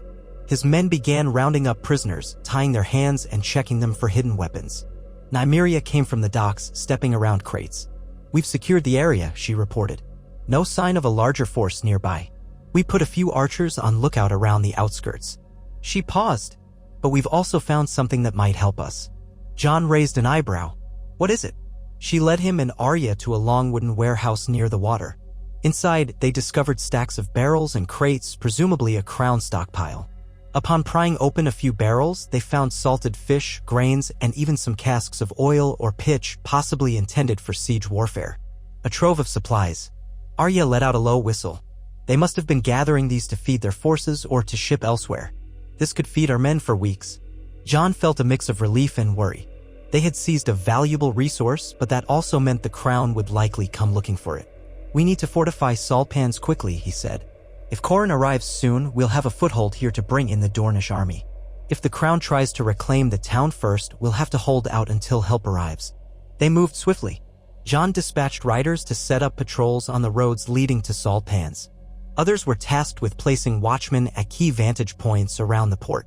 Town elders emerged, nervously approaching Jon's group to ask about their intentions. He assured them he meant no harm, that they were liberating the town from the crown's tyranny.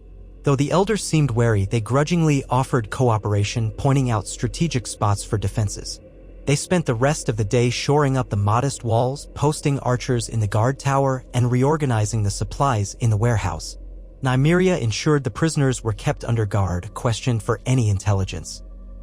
Some crown soldiers claimed ignorance about the main host's location, though a few insisted it was only a matter of time before reinforcements arrived. As dusk settled over the harbor, the sea breeze carried a tang of salt that mingled with the exhaustion in the air. Jon stood at the edge of the dock, gazing out at the darkening water. Boats bobbed gently, their masts creaking. The horizon swallowed the last vestige of the sun, leaving only a faint orange smear above the waves. Arya joined him, arms folded, cloak fluttering. He spoke softly, voice tinged with fatigue. "One more waiting game. If Corin shows up, we can turn the tide. If not..." She nodded. "We'll do what we must." A beat of silence. "You're doing well, Jon, even with the odds against us." He let out a quiet breath, eyes on the dark ocean. "I just wish this wasn't always about fighting. When I took the crown, I wanted to protect people, not drag them into more war." Arya placed a hand on his shoulder. "We fight so that one day there might be peace. Remember that." He rested his hand over hers briefly. In the distance, he thought he spotted a flicker of movement on the horizon, likely nothing but an illusion of moonlight on the waves. Still, he couldn't stop that ember of hope from flickering in his chest, yearning for the sight of sails bearing Dornish suns and spears. Night deepened, the moon a pale lantern in the sky.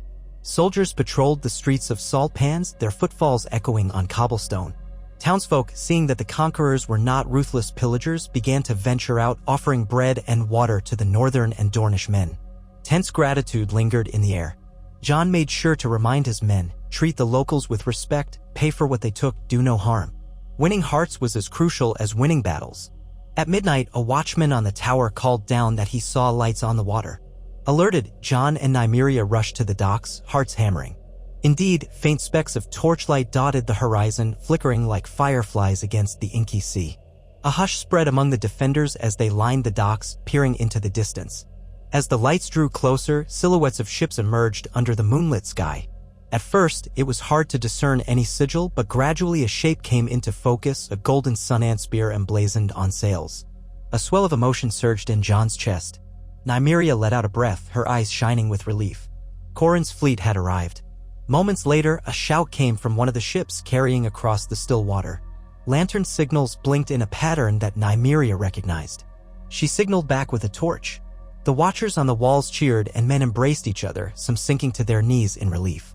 Arya smirked quietly, giving Jon a nod as if to say, "We did it." Jon quickly dispatched men to help guide the ships safely into port, mindful of any hidden hazards.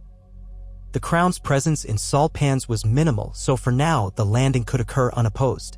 A flurry of activity followed, planks were laid out and soldiers began disembarking. Dornish knights in light armor, infantry with spears, and captains carrying House Martell banners formed organized lines on the docks. Qhorin himself appeared, stepping onto the wharf with the deliberate grace of a high-born lord accustomed to authority. Nymeria hurried to greet him, and they exchanged a formal embrace.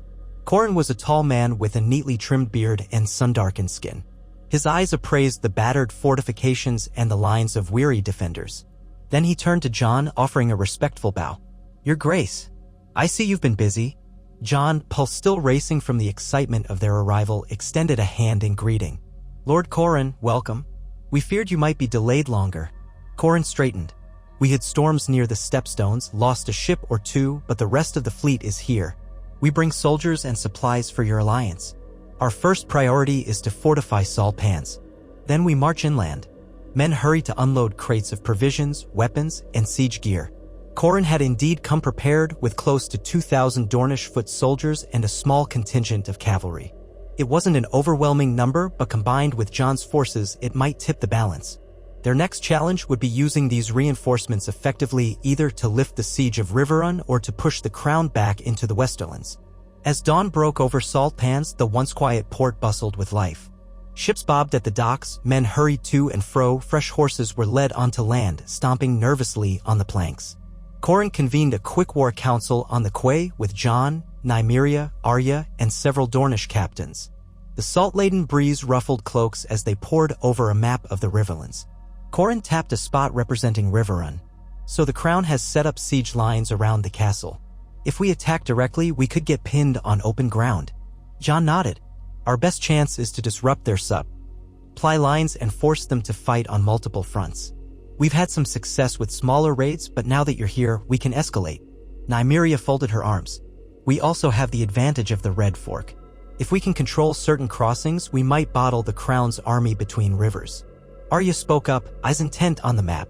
"We've scouted some Crown detachments near the roads south of Riverrun, but if we come from salt pans with a sizable force, we might catch them off guard."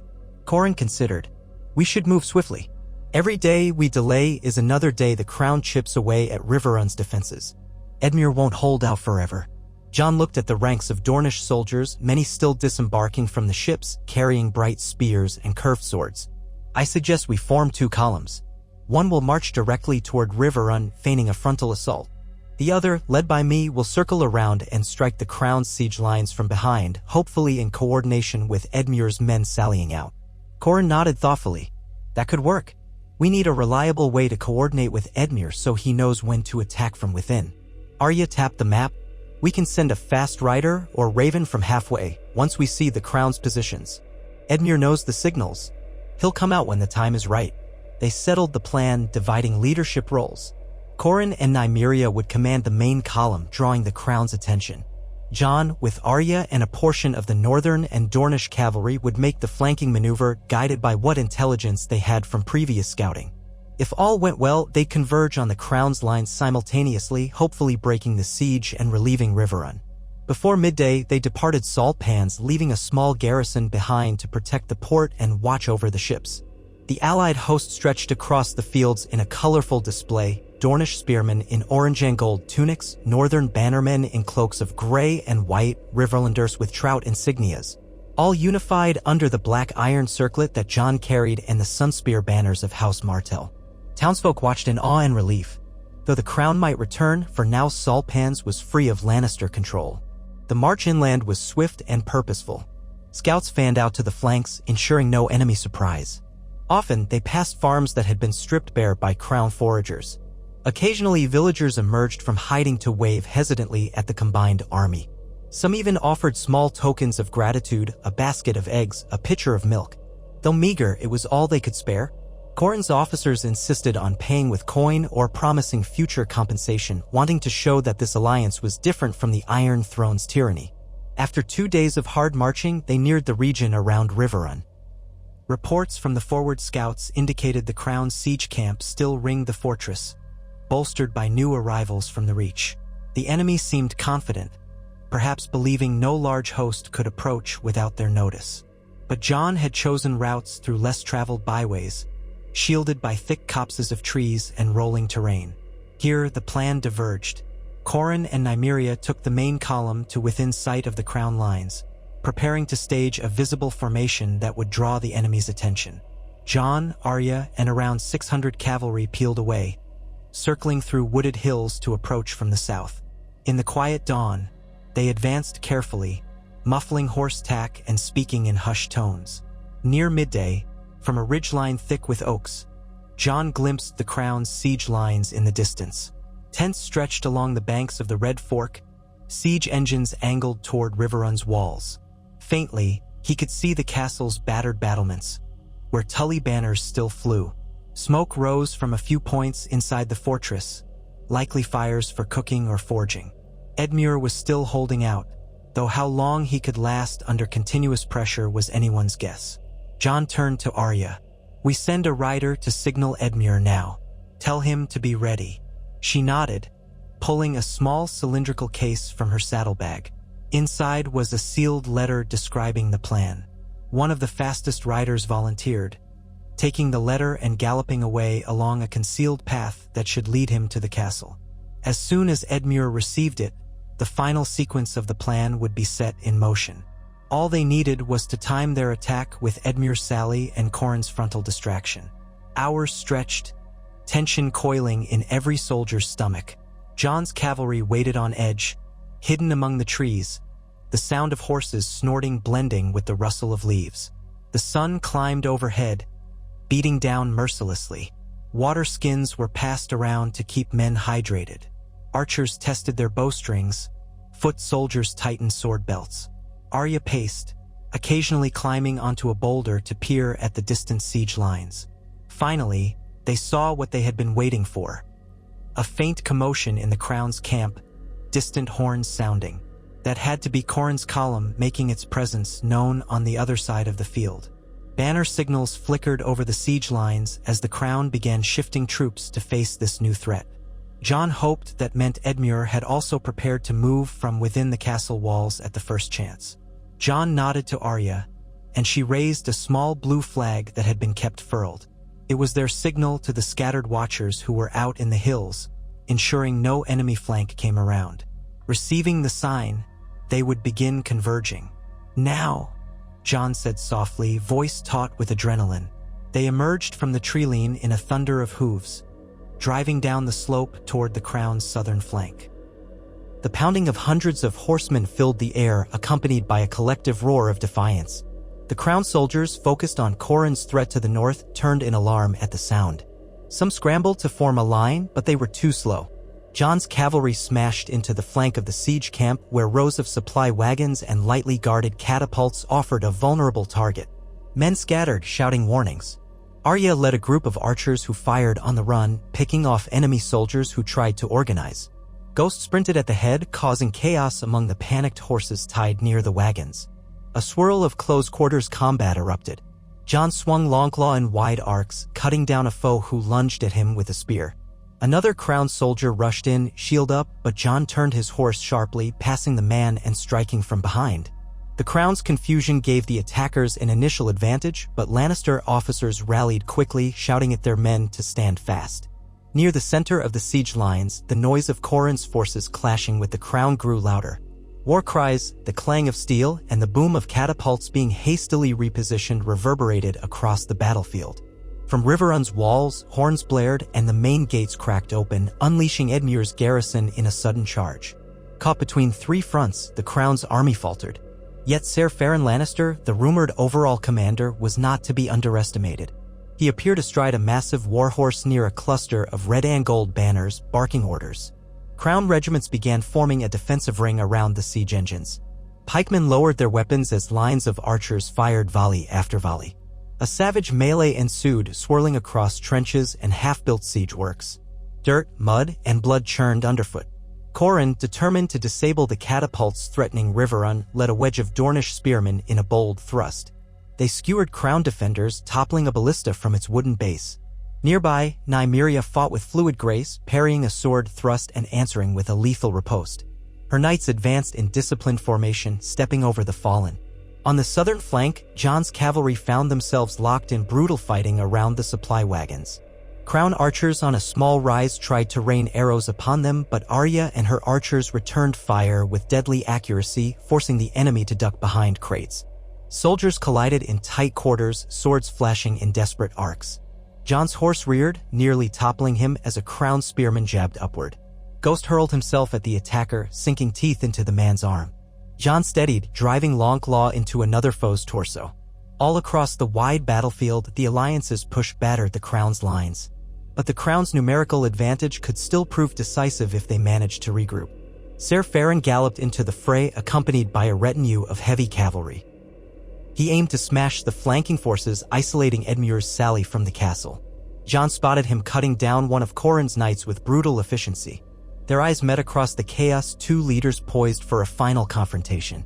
Jon spurred his horse forward, weaving through the swirl of men. He reached Ser Farron's position just as the Lannister commander engaged a cluster of northern riders. With a roar, Jon engaged, steel clashing against steel. Ser Farron wheeled his warhorse, eyes alight with malice, swinging a massive mace. Jon blocked, though the impact jarred his arm. The next blow nearly knocked him from the saddle. Ghost, snarling, lunged, but Ser Farron's horse kicked out, forcing the dire wolf back. Gritting his teeth, Jon feinted left, then struck at the Lannister's side. Ser Farron parried, though the angle was awkward and Jon's blade slid off with a screech. They circled one another in the midst of the battle, men fighting and dying around them. Arya glimpsed her brother in combat and tried to fight her way closer, but more crowned soldiers barred her path. Ser Farron launched a heavy swing at Jon's head. Jon ducked, feeling the mace whistle over his hair, and slashed upward. The sword caught Ser Farron's breastplate, scraping a line of sparks. The Lannister commander grunted, leaning back. His horse sidestepped. Another crown cavalryman charged in to assist, but a northern rider intercepted him, giving Jon room to maneuver. With a surge of determination, Jon pressed the attack, forcing Ser Farron to retreat a pace. Their blades locked face to face. Jon could see the hatred in the man's eyes, reflecting the war's past. This was not just a fight for territory, it was a collision of ideals, the Crown's tyranny against the Alliance's hope for independence. Ser Farron twisted his mace free and aimed a savage blow at Jon's horse, hoping to cripple the mount. Jon anticipated it, pulling the reins to swing wide, though the blow glanced off his horse's flank, causing it to shriek in pain. Off balance, Jon managed to stay in the saddle only by gripping the pommel. Seizing the moment, Ser Farron raised his mace high for a killing strike. Suddenly, Ghost barreled in from the side. The direwolf's bulk knocked Ser Farron's horse. The warhorse stumbled, and Ser Farron lost his balance for a split second, long enough for Jon to thrust Longclaw in a decisive upward arc. Steel bit through mail and leather under Ser Farron's arm, driving deep. The Lannister commander gasped, eyes wide, as blood bubbled at his lips. His mace slipped from his fingers, landing with a dull thud. He toppled from the saddle, hitting the ground hard. Jon reined his horse to a stop, chest heaving, mind reeling from the near-death moment. He looked down at Ser Farron, who lay choking on his own blood. The man tried to speak, but no words came. In the swirl of dust and chaos, Jon felt a pang of grim pity. Then Ser Farron's eyes glazed, and he was still. A stunned hush seemed to ripple outward. Some nearby crown soldiers saw their commander fall. Their lines wavered, uncertain. Corrin's spearmen, seeing the break, pressed forward with renewed vigor. Edmure's men poured from the castle gates, cheering as they recognized the Crown's morale faltering. Shouts of "they've lost their commander" rang through the ranks. Jon spurred his horse onward, rallying his cavalry to push deeper into the Crown's formation. The Alliance's forces converged from three sides, hammering at the disheartened enemy. One by one, catapults and ballistae were destroyed or seized. Crown soldiers, leaderless, began dropping weapons, some trying to flee across the river. A pocket of them fought to the last, refusing surrender, but they were overwhelmed by numbers. Finally, as the sun dipped toward the horizon, the Crown's siege lines collapsed. Survivors threw down arms, raising hands in surrender, or scattered into the countryside in ragged bands. Riverrun's gates stood open, Tully banners snapping in a victorious breeze. The battered fortress had held. Cheers erupted among the allied forces. Men embraced, wept, or simply stared in astonishment at the destruction around them. War drums fell silent. Smoke curled from patches of burning siege equipment. Corrin and Nymeria found Jon amid the carnage, both streaked with blood and dust but alight with triumph. Arya joined them, her sword still in hand, chest heaving from the fray. Edmure Tully emerged from the castle, limping slightly but wearing a grin of relief. "We did it," he murmured, clasping Jon's hand. "We broke the siege." Jon, fighting back overwhelming fatigue, inclined his head. "It's not over," he said, voice rough. "But we've won this battle. The crown's hold on the Riverlands is broken, at least for now." Corin surveyed the ruin of the crown's camp. "We should consolidate quickly, gather prisoners, tend to the wounded. But tonight, we can breathe." Indeed, a sense of momentary respite settled. The largest threat to Riverrun had been shattered.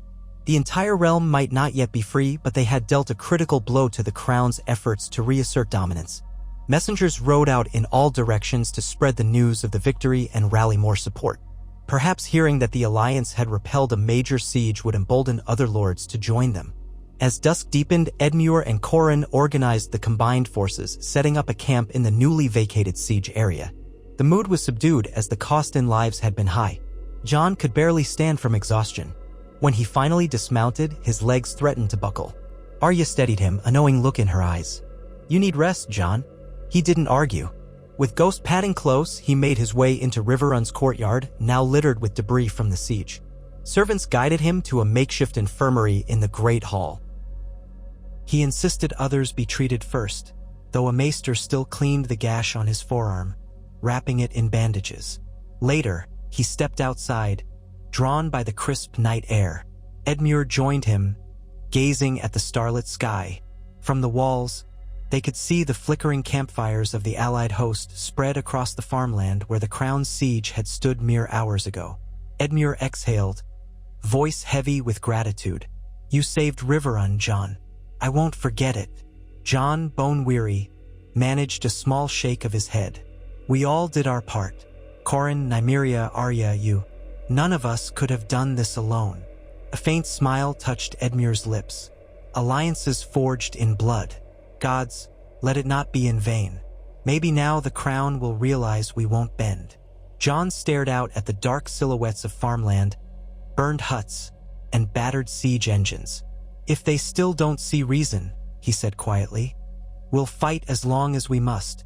But I hope, somewhere in the Seven Kingdoms, more will rise to challenge them, so we can end this war sooner." In the courtyard below, soldiers brought in the last of the crown's abandoned banners, piling them to be burned or stored away.